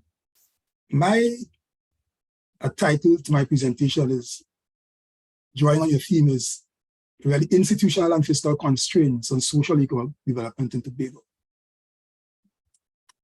My presentation the outline is quite simple. It's a two-part presentation. In part one, I focus on institutional arrangements in the THA, focusing particularly on policy-making arrangements, lawmaking arrangements, arrangements relating to budgets, and the resolution of budgetary disputes. In part two, which is really the essence of my presentation, I focus on some of the institutional and fiscal challenges to social economic development in Tobago, and I also focus on what some of the institutional and fiscal solutions are. Now, in Tobago, the Tobago House of Assembly Act is, I would say, a staple in terms of discussions, daily discussions, and I didn't want to presume that that is the case in Trinidad. So I thought it very prudent in this discussion to take some time to give context to my part two of my presentation to what we are really dealing with when it comes to Tobago. So the THA is a corporate, a body corporate established by Act 40 of 1996, right? The THA policymaking functions are outlined under 25(1) of the THA Act, which reads in part, and this is a very contentious issue in Tobago, that without prejudice to 75(1) of the Constitution, and if you're a student of the Constitution, you will know that is the section that says that the cabinet shall have responsibility for policy making. So the main provision of the Tobago House of Assembly Act is constrained by the Constitution. So we start off there with a significant constraint on the Tobago House of Assembly. All right, and the matters for which the Tobago House of Assembly has responsibility are outlined under the 5th schedule. The 5th schedule outlines 33 matters for which Tobago has both policy-making responsibility and policy implementation responsibility. The Act also have 2 other significant schedules, Schedule 6, and these matters, Tobago has no responsibility for these matters, and Schedule 7, matters under Schedule 7, 20 services are to be either performed or delivered in Tobago as a language of the Act. Oh, the legislative authority for the THA derives from Section 29(1) of the Act.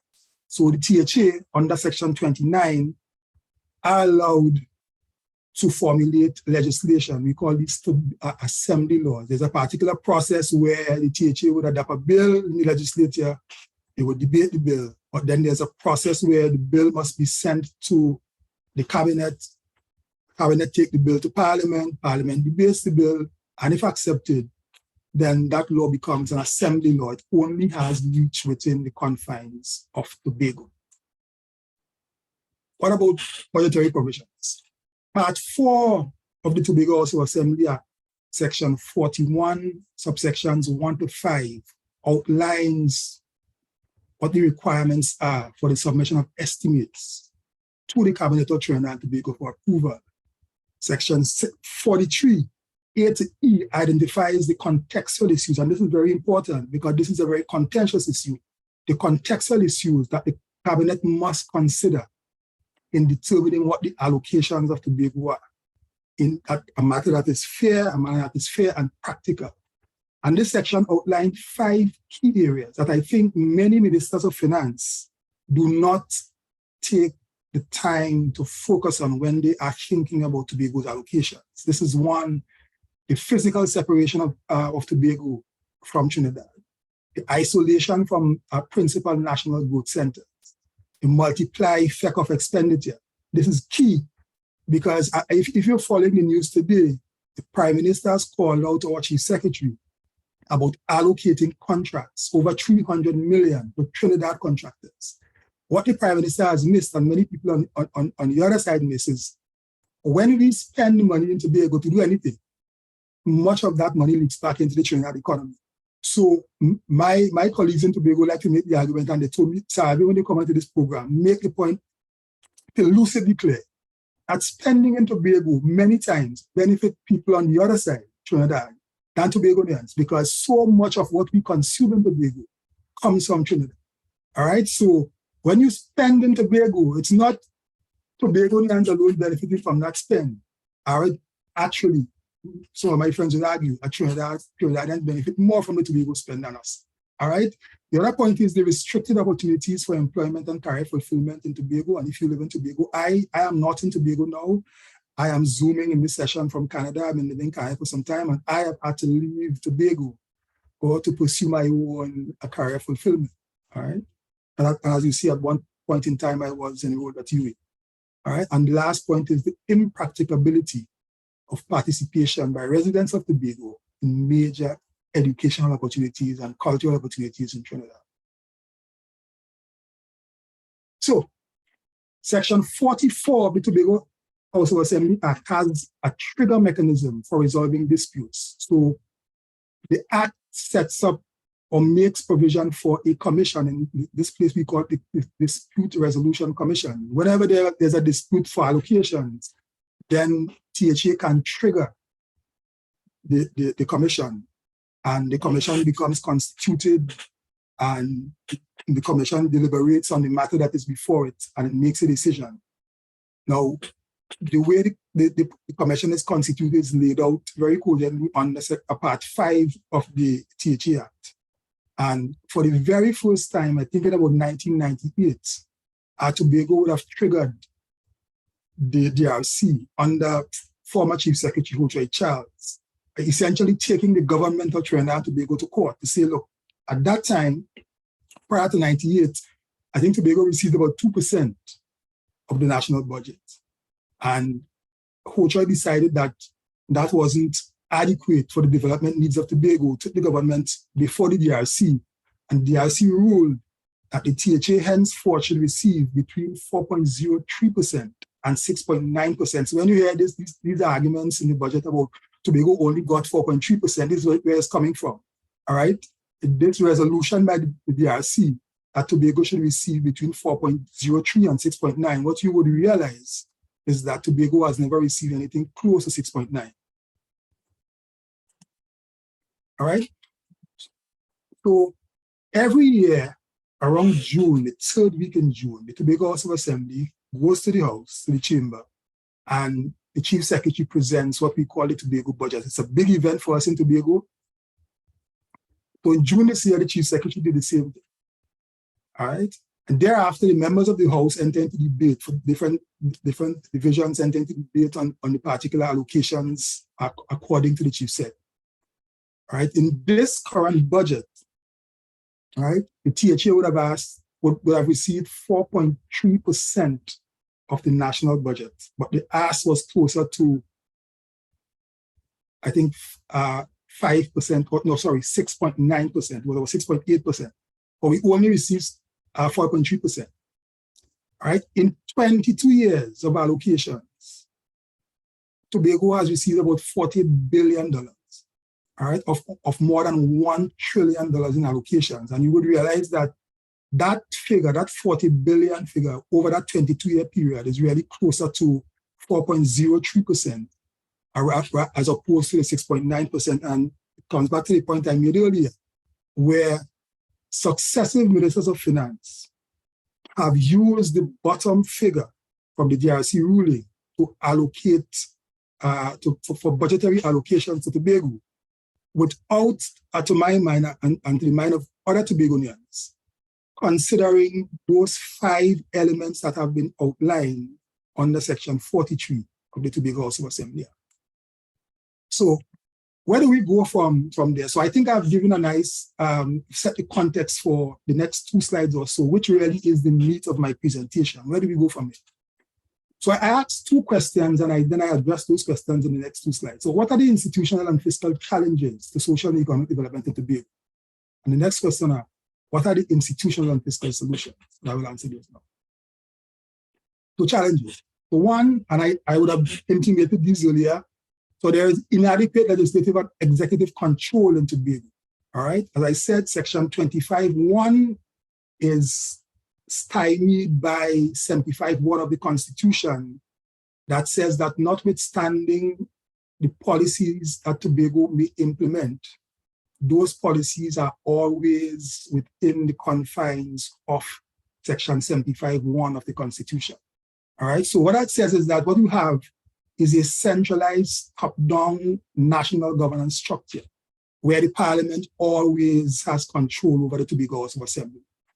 It's like the next thing is that there is significant intrusion of the national executive in the cabinet of the cabinet on fifth schedule matters in Tobago. Now, although Tobago has the responsibility to implement the 33 matters under the fifth schedule, as I said, those are always circumscribed within 75(1) of the Constitution. And what you have had in the past are ministries from Trinidad interfering with the functions of the THA with regards to implementing those matters. If you remember, there was a famous case, I think when the UNC were in power, where I think Mr. Carlos John sought to come to Tobago and undertake road infrastructure work.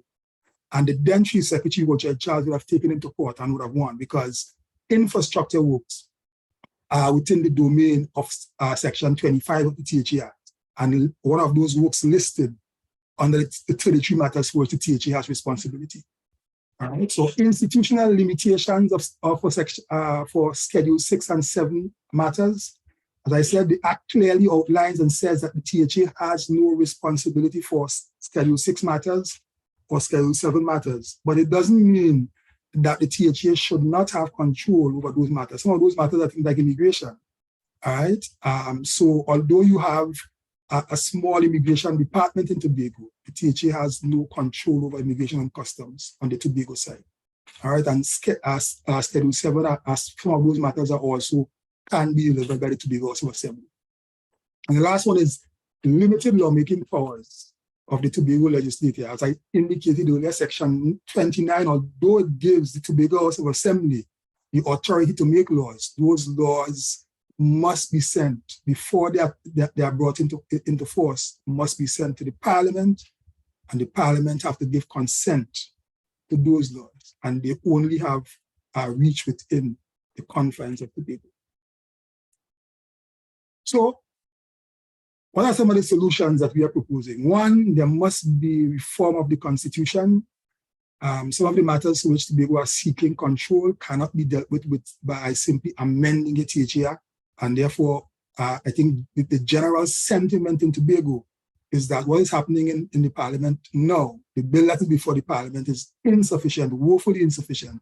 What is required is amendments, significant amendments to the Constitution to afford Tobago its own self-government. So what would happen is that this should usher in a new period or new governance architecture between Tobago and Trinidad, all right, with specific institutional arrangements for concurrent matters. I'll give you a simple example. I had to leave Tobago to come to Trinidad to go to UE. There is no UE in Tobago. However, if Tobago is given responsibility for tertiary education, Tobago does not have the budget to fund tertiary education. That has, although Tobago has responsibility for education, tertiary education, until Tobago builds out its own tertiary education capacity and plan, has to remain a concurrent matter. The other thing is that we propose is having an intergovernmental affairs arrangement, and this is not new, this has been borrowed from Canada. So the federal government has a ministry for intergovernmental affairs, and every province has an intergovernmental affairs ministry as well. And matters having to do with collaboration between Tobago and Trinidad will be dealt with, all right, around intergovernmental affairs. Let's move this. All right. As self-government, this is not a new topic. If you have been following the goings on in Tobago, then you know self-government has been part of the discussion way back in the days of BIGAT, championed by our own Indira Rampersad and Dr. Winston Murray. So that is still on the table. Our proposal is that there be established a transition commission that shall consider all those matters before any act is taken to the Parliament, that the transitional commission would chart the course, as it were, for what this new arrangements between Tobago and Trinidad will be, and how we move, we transition from where we are now to where we want to be in the future. And essentially, what this would do is ushering a new period of governance in Tobago, all right, where the Tobago House of Assembly would have an autonomous legislature and an autonomous executive. All right. So, what is the major fiscal challenge? The major fiscal challenge is the DRC in itself. Although the DRC was seen as a good measure, the DRC is part of the challenge because the DRC uses a per capita revenue sharing mechanism to determine what the allocations of Tobago should be. So imagine, if you will, if you have $1,000 to share between Tobago and Trinidad and you have 10 people, obviously, if Trinidad has 80 people, Trinidad will get $800 and Tobago would get $200. Now, that is an equal share. Each person living in Trinidad gets $100 and each person in Tobago gets $100. You say that is fair. But if you look at my graphic on the side, and I hope this will drive home the point very succinctly, Trinidad is taller than Tobago, meaning Trinidad is more developed than Tobago. And therefore, if you give Tobago and Trinidad an equal share, the same height of stool, Trinidad could see over the fence. We can't, but we have the equal share. Each person got $100. So the DRC, the per capita share mechanism, is flawed. It's a flawed mechanism. That is why in this budget, Tobago only got $4.30 of every $100, and Trinidad got $95.70. Every time I want tertiary healthcare, I have to come to Trinidad. If I want to go to UWI, I have to come to Trinidad. You could travel from San Fernando to UWI by bus for $8. When I was a graduate student of UWI, I was part-time traveling by plane. Every time I came to campus, twice per week, $600. It cost me to get to campus, just to get an education. But I'm a citizen of Trinidad and Tobago. If I want tertiary health care at San Fernando or at Port of Spain or Montauk, I have to take a plane or a boat, come to Trinidad, all right, be inconvenienced for a day, take a day off, all right, because those facilities don't exist in Tobago. And therefore, the fundamental problem with the current mechanism is this idea of you must receive a per capita share. My last. So what are some of the solutions? And again, I've put in that graphic on those two graphics to show you. Trinidad doesn't need a stool. Trinidad is tall enough already. Trinidad is already advanced. So Tobago needs a stool. All right, you need 2 stools, 2 boxes to see over the fence. All right, so the proposal is that what we require is a mechanism with an equitable revenue sharing model. All right, in this model, this is what we propose. Tobago will be defined, this is a very contentious issue. Tobago will be defined by its exclusive economic zone. All right, the oil and gas that Trinidad has access to northeast of Tobago, if Tobago were not a part of Trinidad, that would not be a part of the equation. So those resources only become resources of Trinidad and Tobago because Tobago is part of the union. So we're saying that if the narrative is, and the Prime Minister said this last time around in the coming up to the THA elections, but Tobago only contributes $200 million to the National Treasury. We say, okay, tell us, what is our contribution based on our reserves, or oil and gas reserves, northeast of Tobago? And then let's have a conversation. So Tobago is defined by its exclusive economic zone. Trinidad is defined by its exclusive economic zone. All right? And the budget then is determined, the allocations are determined based on an equitable share formula that utilizes 5 basic criteria. The first one is that, like the Atlantic provinces in Canada, Newfoundland, Labrador, and PEI, Tobago gets to retain 50% of its oil and gas revenue from within its EEZ. All right? It will include the fiscal capacity of Tobago per capita and the fiscal capacity of Trinidad per capita. All right, we include a fiscal capacity cap using a basket of critical services. I just made mention of the fact that when I wanted to do a graduate degree, I had to come to UWI, I had to pay $600 a week just to get to UWI to do my degree. All right, And the last element would be an equalization mechanism, perhaps equalization is a misnomer, to compensate for the revenue generation capacity below the fiscal cap. If you use this, what will happen is, I'll give you an example from an announcement made by BHP Billiton last year. Last year, BHP Billiton said to the entire country that we have found significant gas northeast, they say northeast of Trinidad and Tobago. It's northeast of Tobago. You take a pirogue from Charlottesville and you travel for a few hours and you'll get to the platform. It's in Tobago waters, all right? And what BHP told us is that the gas in that field is about 1.5 trillion cubic feet. When me and some of my friends in Tobago did a crude calculation using the recent Henry price for gas, about $7. How much you would have over time, that field comes into production, I think, in 2026. What you would have over the life of that field is almost $150 billion in revenue. All right? If you take 30% of that as the revenue that Trinidad and Tobago will receive from taxes, you get about $50 billion. So using our formula, right away you see Tobago will be providing or supplying to the national treasury from that field only $50 billion. But over the last 22 years, since the THA has come into existence, our entire budget has been $40 billion. Using this formula, what would happen is that $25 billion of that amount comes to Tobago off the start. Then the next 25 goes into the consolidated fund. All right? And then you determine what the fiscal capacity of Tobago is based on taxes that we will collect in Tobago. All right? And if Tobago falls above the fiscal capacity cap, any excess revenue goes into the consolidated fund. If it falls below, some of that 25 billion, if it's transferring to the fund, comes back to look after the business of Tobago. All right? So that's the end of my presentation, and I hope I have tickled your fancy enough to engage in to invoke some questions going forward. I thank you. Thank you, Dr. Thompson. Last but not least, we have Dr. Salandi. Dr. Taimi Salandi is a sociologist who specializes in areas including sustainable development, education, globalization, and social inequalities. He is a director of the Institute of Indigenous Knowledge, Empowerment, and Research, which has ongoing projects towards encouraging ecological livelihoods, dialogue, and social justice. The Institute manages a community-based ecological farm and nature park as a part of its mission to set an example as an alternative and decolonial model for development.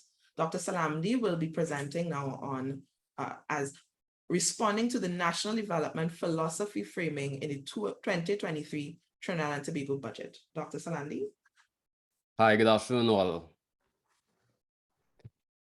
So I could easily talk about some of the benefits of the budget in terms of the increases in the tax allowances, the increased fines for illegal quarrying, and even some of the rebates for renewable energy machinery in the agricultural sector.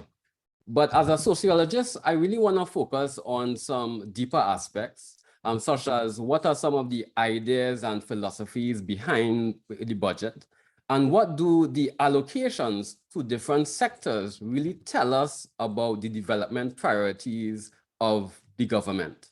Now, what a budget should really do is that it should be about the government conceptualizing problems in a certain type of way, making a survey of the society, understanding the context, the challenges, and some of the experiences of the people, and then using these allocations to put resources to solve and address various economic and social challenges.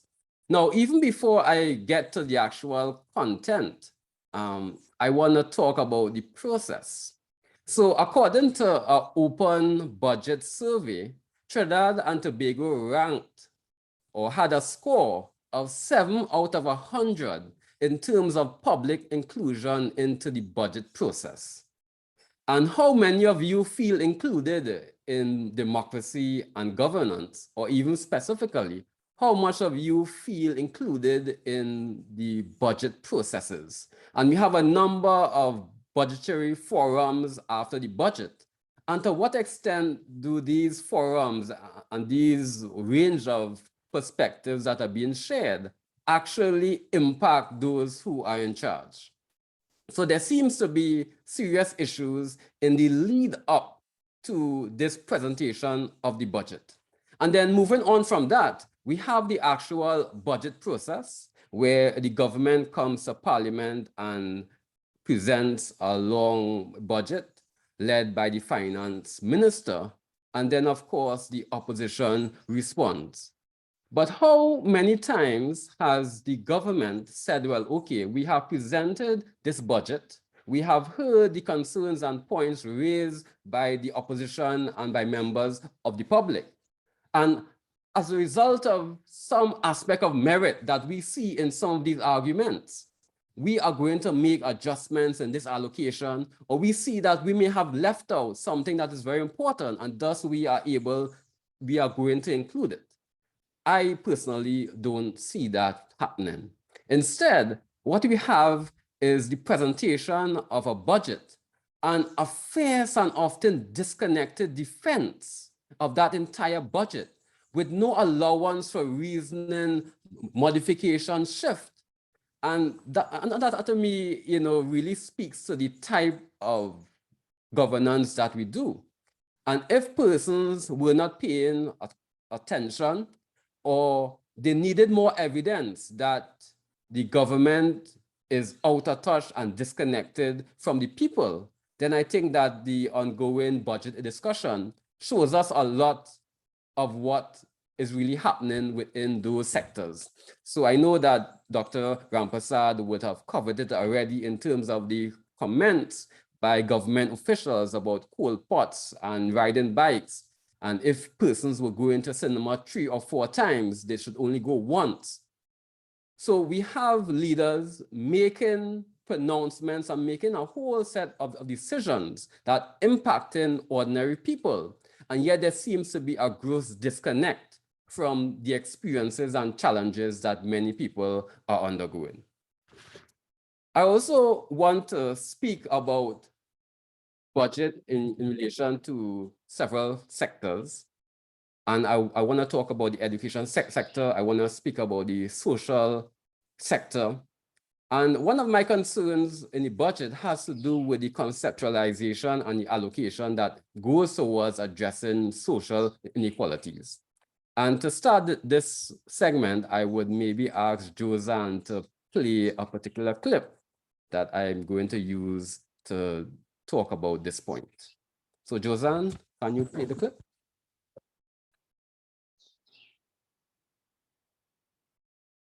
So we have to try to create opportunities. So you're going to try to bridge a gap between the rich and the poor? Well, that is so cliched. I'm not really trying to interfere with the bridge between the rich and the poor, because there's nothing wrong with the rich getting richer, but the poor must come out of poverty. Right? So well, that's kind of bridging the gap, you know? That is the equation. It's not a seesaw where one has to go down for the other one to come up. You have to find a way that you encourage the rich to get richer, because in getting richer, they create opportunities for the poor. So we have the idea of trickle-down economics, where the rich is being encouraged to get richer so that the poor could get some sort of trickle-down benefits. And how do these type of ideas coming from our leadership flow into a sort of insensitivity and misunderstanding of the nature of social inequalities that cannot simply be addressed by putting more resources and wealth in the hands of a minority?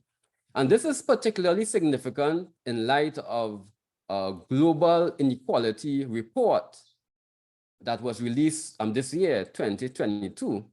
And this particular report found that the top percent or the top 10% of persons across Latin America, which they included the Caribbean in, owns more than 77% of the wealth, while the bottom 50% owns only 1% of the wealth.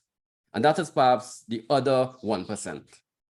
So those figures should be of no surprise to those who are paying attention, but it really speaks to the stark inequalities in terms of our society, in which you have a minority that own a majority of the wealth, and the political elite are not really sensitive to some of these realities. And so that goes hand in hand with a society that has been configured and created for a minority of persons. And so it isn't just in relation to wealth, but it has to do with the extent to which people are included into decision-making. To what extent does this particular budgetary allocation address the vast inequalities more than just give persons, basic provisions in terms of the social development sector? And so I haven't really seen the innovation, the drive, and the motivation to address the vast and ongoing social inequalities. Where I'm from, in a community in Jacob Martin, when I look around at the young people, there is a total absence of support in terms of infrastructure and recreational facilities. And we actually have this situation being replicated across the country, where a lot of the government policies are not reaching those on the ground. So you have persons having the idea that they are existing in society that doesn't care about them. They don't have the support and the facilities to be able to get a range of experiences to develop their own selves. And so their life chances are very limited. And so if you are part of a more well-to-do family, you would ensure that your child have support, they have lessons, they could go to swimming. If they have some sort of developmental issue with any education system, they will get support to be able to go to therapy and to be able to overcome that. But we have huge sectors of our community that are languishing in neglected communities throughout Trinidad. And there isn't the types of sensitive government policies and the allocations needed to reach a lot of these young people. And what I see this related to is perhaps the manifestation of what I would call Dr. Politics 2.0.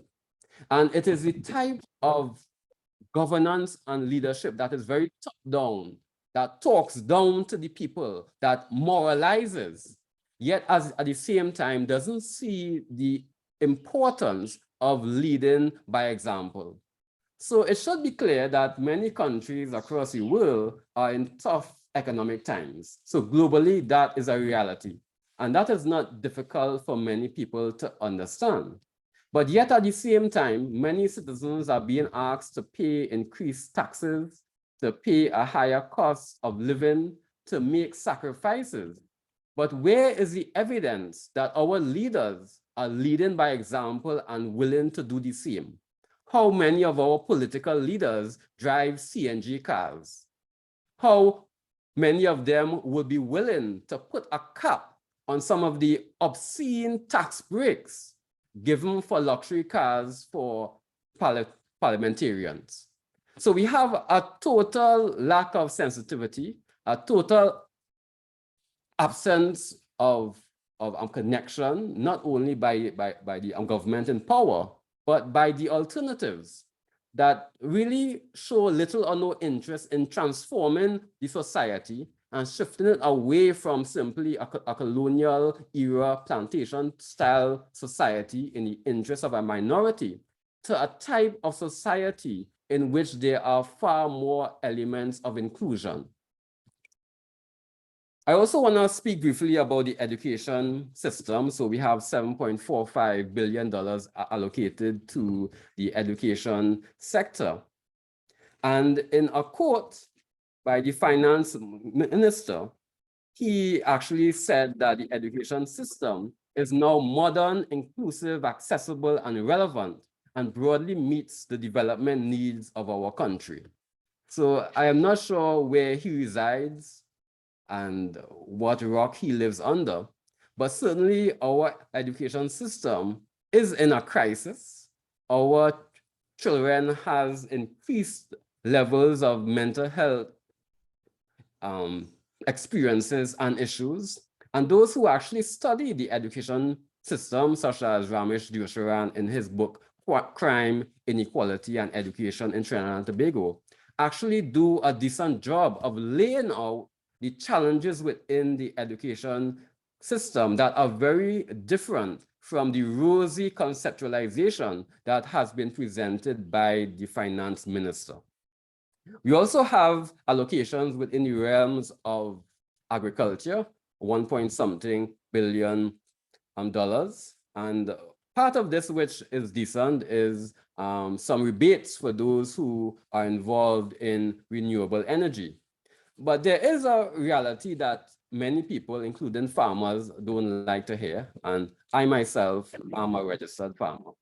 And it's the fact that many of our farmers are poisoning themselves, they are poisoning consumers, and they are poisoning the environment, given the high pervasive use of often very toxic chemicals that are used without even proper equipment, and it simply flows into the waterways and soils. So it has been said that Trinidad has one of the highest rates of chemical contamination in our soils.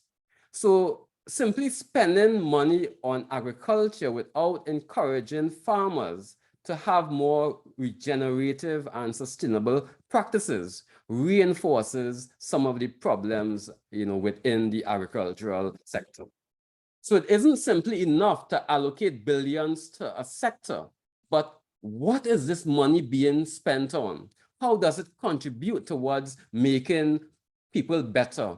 Who is contributing or who is benefiting from a lot of these allocations? So those points also has to be considered.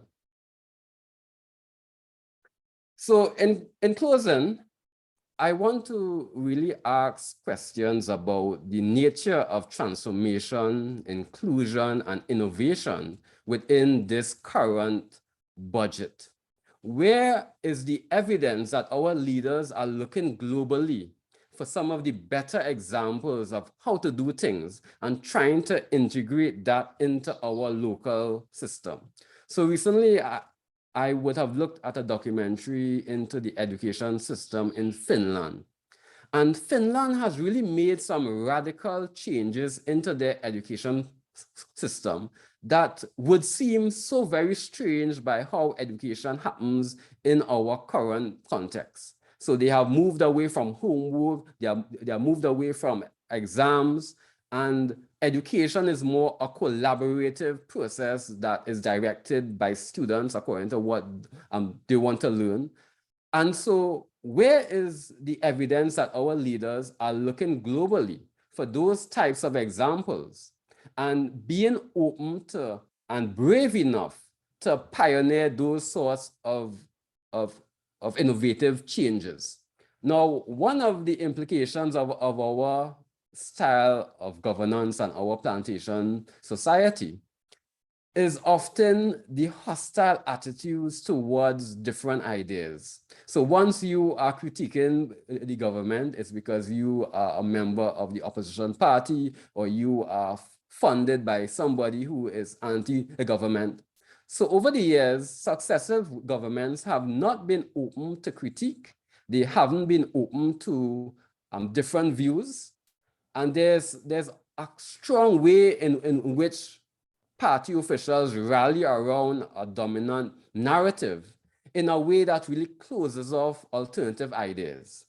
So in terms of solutions moving forward, I don't expect our most fundamental changes to come simply from political leaders on both sides of the divide seeing reason or seeing merit in a certain pathway, because many of them are too comfortable in the current scheme of things. They benefit from how the economy and society is so unfairly and unequally configured.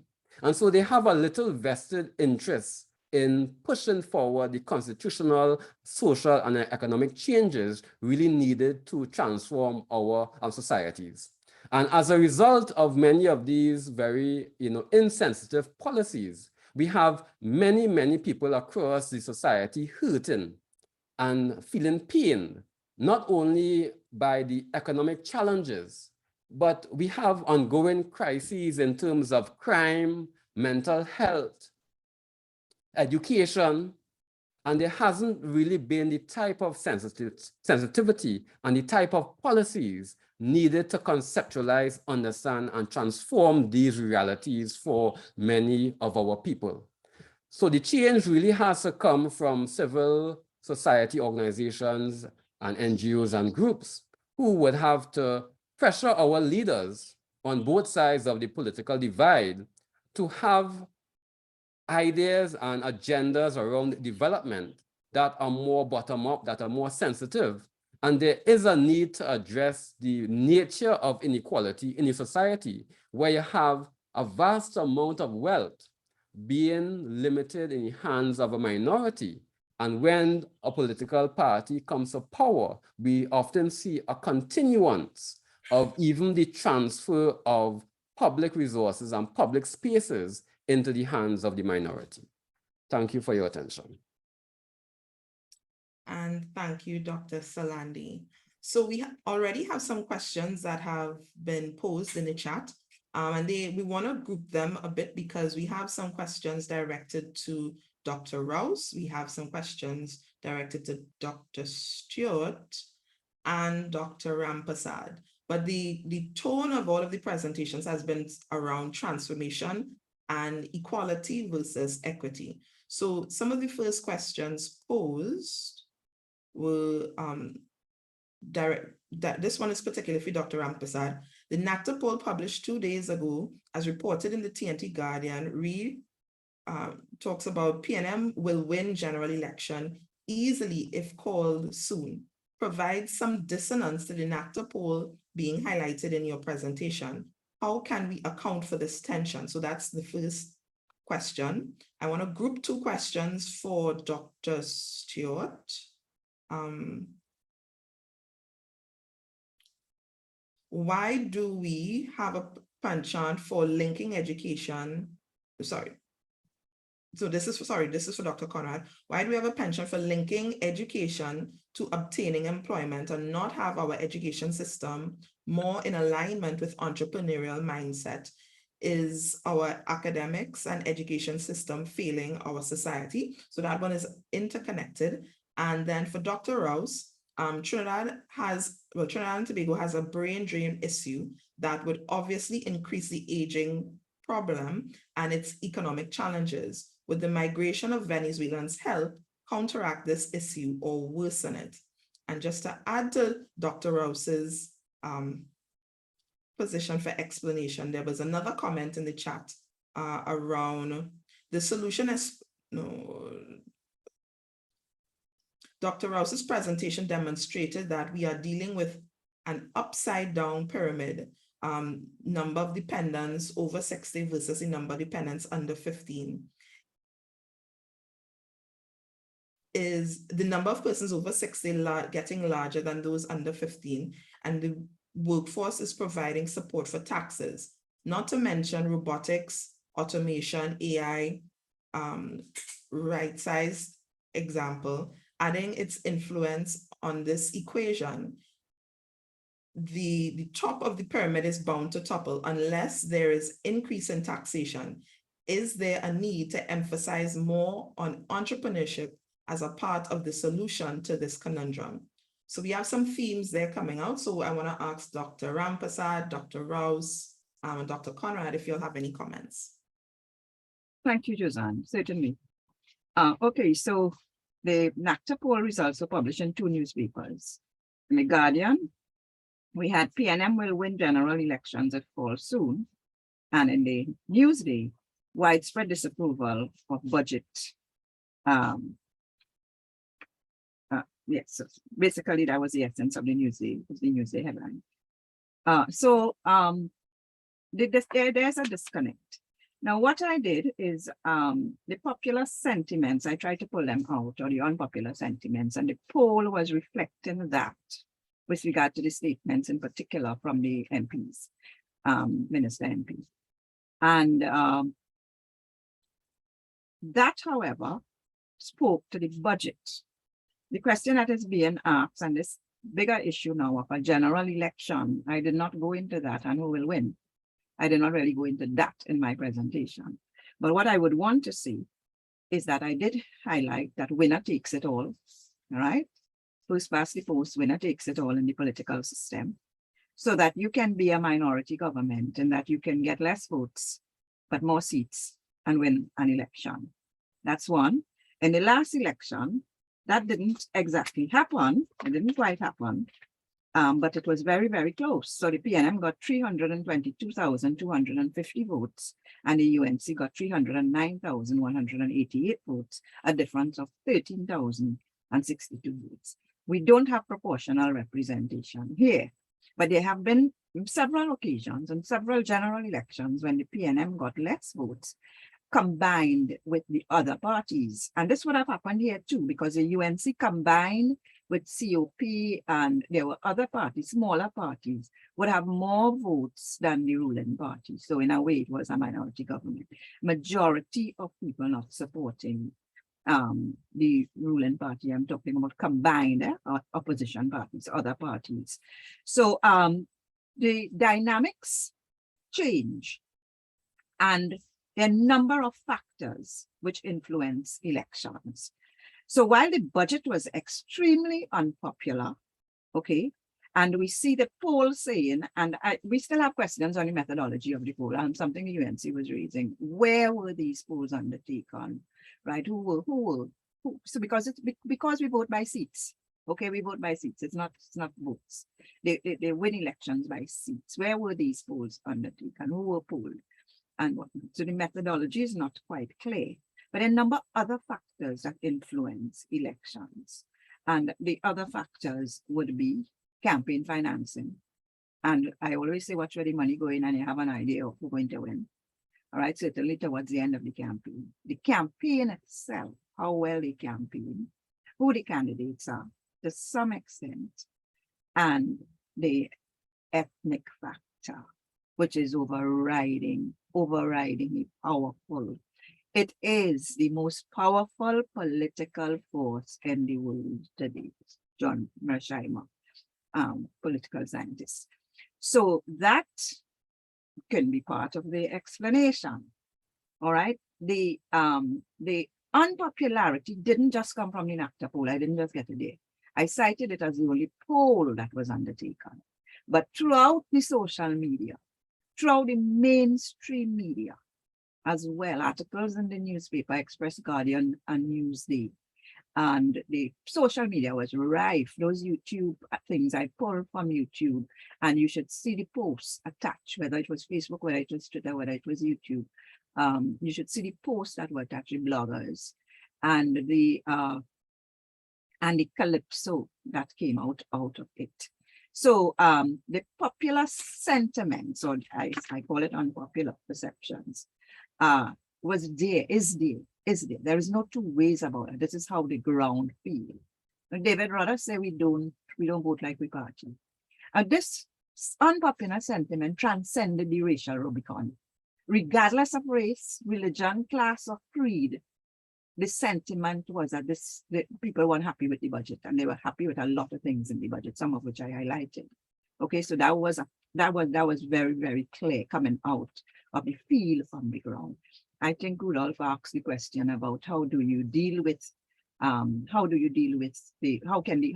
engage the population? How can the politicians engage the population? Because they don't do it unless it's an election. They come to campaign, they go house to house, through every nook and cranny of the constituency, and they vote, come and they campaign to get your vote. Fine, that is part of politics. But we need to see them otherwise. And why can't they do that? Have some kind of level of engagement with the people in the constituency pre-budget, So call a town hall meeting in the constituency. Say, okay, let me hear what are your concerns. What are the things you would like to see in the budget? What are the things you want me to raise? What are the things you want me to lobby for you? Because I am your elected representative. That's why I was put there. I was put there to represent you. And the people have to become vociferous about it and demand that their representative, their MP, come to the constituencies and engage them before budgets, not just before general elections, local elections. Now, like I said, there are issues with the NACTA poll, PDP, 14-1 in Tobago, just in December. So we know we know the dynamics are different. Tobago, Trinidad, the ethnic factor is extremely powerful in Trinidad. It's not so in Tobago, where you have a more or less homogeneous ethnic population. We know that is different. But at the height of a budget, and you're doing this poll simultaneously with that, and you have this disconnect, I think there are a lot of questions. I'm not predicting who's going to win. Who can win an election now, or who can win in 2 years, 2025, 3 years, because there's so much that come into play. And I have identified some of this, including the campaign strategies and the candidates, etc. So so that is basically what I want to respond to that I have also picked up in that disconnect. But I do think that our representatives, and I call them the representatives, have a critical role to play in engaging the population. Minister Keith Scotland, MP Keith Scotland is the representative for Port of Spain South. They're a high element of that constituency that is suffering, poor and suffering. Okay, and you have them all over the country. So to make that kind of statement, and even as I was speaking, I realized that my slides were circulating in social media, particularly that last one. One of the chat groups I'm in WhatsApp, but there are a lot of university people and government people as well, and it was circulating, and people will actually agree, and some of them, with what I was saying. I don't have any problem with that at all. So the point is that people are unhappy, people are uncomfortable, people are suffering, and that disconnect between government and people is there, and that is why we need a people-centered budget. Okay, thank you very much. All right.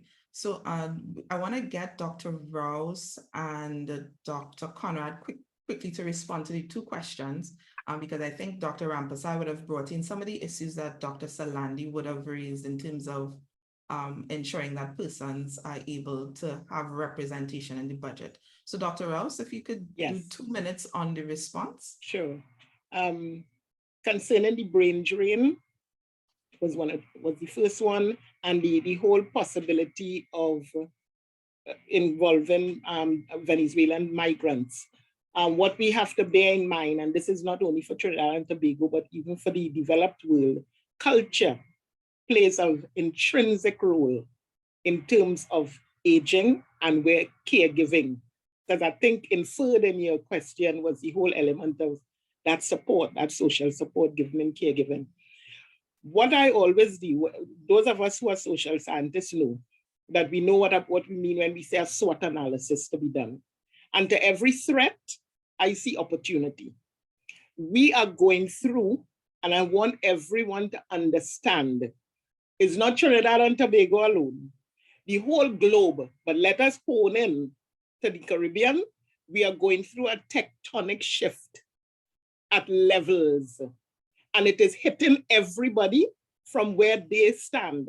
You know about the 7 blind men walking around, standing around an elephant, each holding one part of the elephant and defining that part that he's holding as the elephant. We need to shift from where we are positioned or jaded and don't even realize we are jaded, and try to be open. This is a time for possibility. This is a time for innovativeness. This is a time for thinking outside of the box that we were trained in. Because even in gerontology, they have critical gerontologists that say throw political economy out the window. How we dealing with feminism and aging, all of that they're drilling down into. So I only touched on the mainly support that is costing us. So when we speak of the brain drain, look at when we offer scholarships.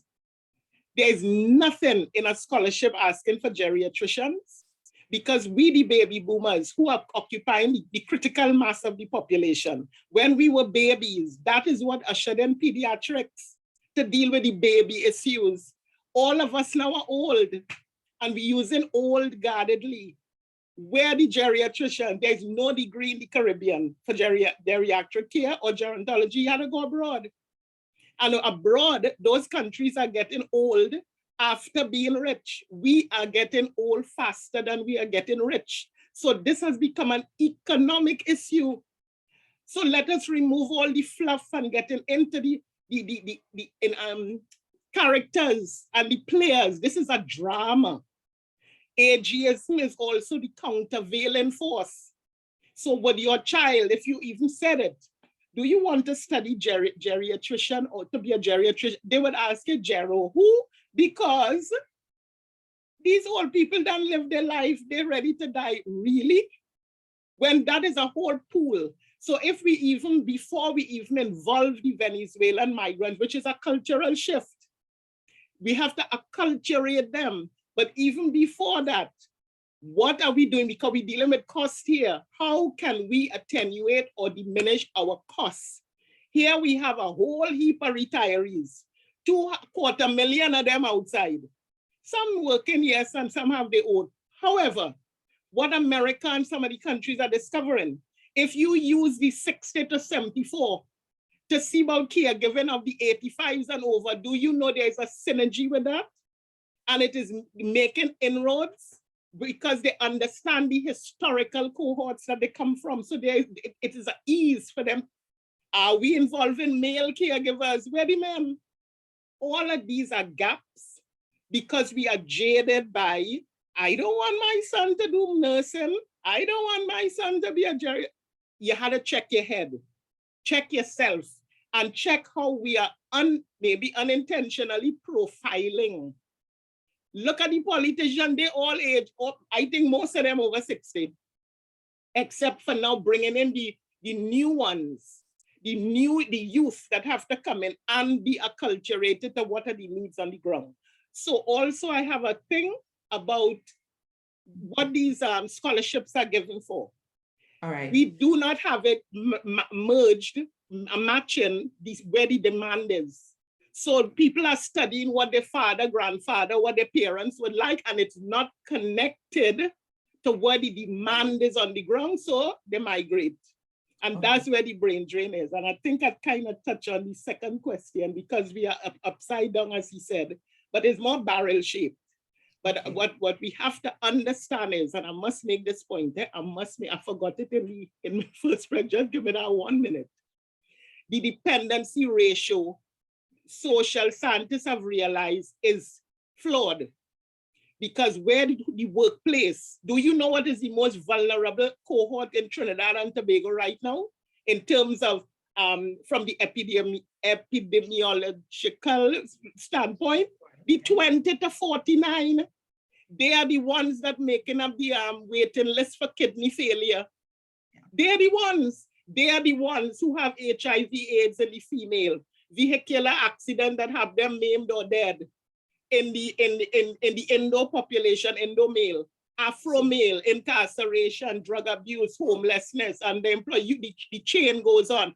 We have to look at that pool of 20 to 49. It's not just that they're just not looking for jobs, the jobs not meshing with where the demand is. And so we have to now understand that rate at which change is happening and impacting that cohort of 20 to 49 who thinking they need to go away to get it fixed. It's not fixing out there because they're in a mess as well, looking to see how we could innovate, how we could think outside the box, how we could stop getting down into the personalities and look at the bigger issue because it is going to hit everybody like a ton of bricks.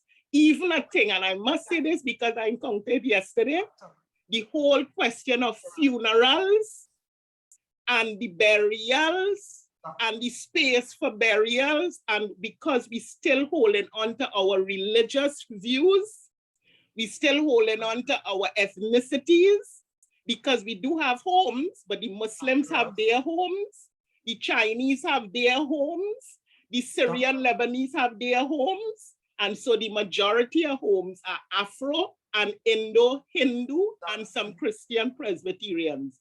That is where we have to be looking. Forget the drama. The drama is part of the distraction. Hone into what's in there. And the last sentence is personal responsibility. I'm leaving it right there. Everybody that is listening have to study, what am I doing for my own way to make me age gracefully and healthy? That's my word. Thank you. Right. Thank you, Dr. Rouse. Welcome. Dr. Conrad, 1 minute. 1 minute, please. You're muted, Dr. Conrad. You're muted, Dr. Conrad. Dr. Conrad. Sorry about that. When we talk about that 2-semester lecture in 1 minute, when we talk about linking education to obtaining employment, it's not necessarily a penchant for linking education to employment, but it's how the production function is structured. So you have production as a function, what the output is a function of technology, capital, and labor. But human capital, technology, physical capital, and human capital. That human capital is further dissected. So a fraction of that human capital, let's say 1 minus lambda, is used in the production of additional human capital. So those would be teachers. Then you have, let's say 1 minus lambda, 1 minus something minus lambda, is a fraction of that human capital is actually used in the production of goods and services. Those are the people who go out and work. Then you have a fraction of that human capital is going to combine the factors of production and produce output. So those would be entrepreneurs. So it's essentially how we utilize the production function, not necessarily dissecting it in the space of 10 minutes. So yes, it's not necessarily linking education to employment, but it's linking education to output, not necessarily employment. So I think it gets mixed up inside of there. In terms of looking at the entrepreneurship and all of that, I think my good colleague Tayemba mentioned that the Finland education system, but there's so many other things that goes into making that system a success. We would have to have significant investment in this side. But we have to remember our education system was designed to indoctrinate persons by the colonials, to indoctrinate the locals by the colonials into their way of thinking so as to minimize the potential for revolt. So are we still, in terms of making adjustments to that, is going to mean really not just tweaking the curriculum as we go along. We're going to have to dismantle the curriculum and start afresh. Who is willing to do that? Is up to those in charge. Thank you. All right, so I want to hand over to the junior fellow at SALISES, Dr. Parry, to give closing remarks.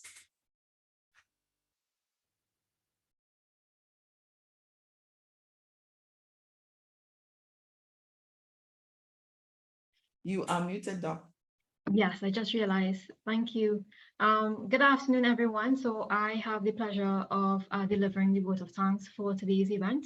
I am sure that all of you will agree that today's discussion on advancing institutional and people-centered national development options in Trinidad and Tobago, responses to the 2023 National Budget Statement, was very enriching and profoundly thought-provoking. Of course, this forum would not have been possible without our panelists, Dr. Indira Rampersad, Dr. Robert Stewart, Dr. Jennifer Rouse, Dr. Henry Wallace-Charles, Dr. Darren Conrad, Dr. Alvin Thompson, and Dr. Tayemba Salani. We are extremely grateful that you all took the time from your busy schedules to share with us today.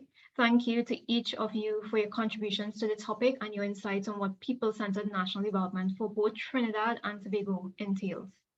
I would secondly like to express heartfelt thanks to you, the audience, for your engagement in the discussion via your comments and questions. You are an invaluable stakeholder in our virtual forums, and we thank you for your presence and continued participation. The professional and smooth running of the forum would not be possible without a number of persons. Firstly, we'd like to say thanks to the Marketing and Communications Office for their steadfast support with our events. In particular, I'd like to highlight the contribution of Ms. Josanne Green. Thank you for your efforts towards the profession's hosting of today's event. I would also like to extend warmest gratitude to the UE Campus IT Services for their technical assistance. And of course, thank you to Ms. Teresa Best for chairing today's event and gracefully moderating the discussion segment. A little difficult task at times, but she did so gracefully. There are also a lot of hands behind the scene, and in particular, those of the administrative staff at the SALISES. I'd just like to say thank you to Ms. Katia Modest, Mr. Ephraim Thompson, and Mr. Sheldon Warner for your dedication and hard work in making today's forum a success. I'd also like to extend sincere thanks to the media houses who are present here today. We thank you for your engagement and for your continued support. And then lastly, but by no means least, thank you to the acting director of the SALISES for his sterling leadership and foresight in hosting these forums and creating a space where issues important to the development of Trinidad and Tobago can be aired and discussed. Thank you, Dr. Simonad, for the great work that you're doing during your stewardship. Again, thank you everyone for your continued support, and I now pass back to the chair for closing remarks. There are no remarks necessary after a wonderful forum like this, only to say that all of the academics in this space are very much active and available in different social media contexts and on the university campus, and so they should be engaged thereafter. I see Dr. St. Bernard's hand is up, so I want to give way to the acting director, Dr. St. Bernard. Okay, not that I'm going to hold up the events anymore. I think everything that was said had to be said and has been said. And my rule here is just to alert everyone to a post I made in the chat about an event that SALISES will be hosting next week between the 19th and the 21st. It's the UE Toronto Metropolitan University RCYP Conference, Rights and Well-Being of Children and Young People in Central America and the Caribbean. It's based on a 5-year project that has culminated in research on the rights and well-being of children and young people in Central America and the Caribbean. There will be about 40 papers and some institutional presentations. You are free to just register and log in and participate, enjoy the conference. And it will be on, as I said, 19th to the 21st. That's next week, Wednesday to Friday. I put all the details in the chat so you can get a sense of the papers that will be presented. And also, we will have online all of the relevant information you need to log in. So we look forward to seeing you in that event next week. And next month, we will actually be putting on another forum looking at the issue of food security in Caribbean societies. And that is likely to be done in collaboration with CADI, which has its office here on the university campus. Thank you very much for your presence. And I hope you really enjoyed the events that we hosted today here in SALISES. So have a good day, all of you, and continued blessings always. Thank you very much.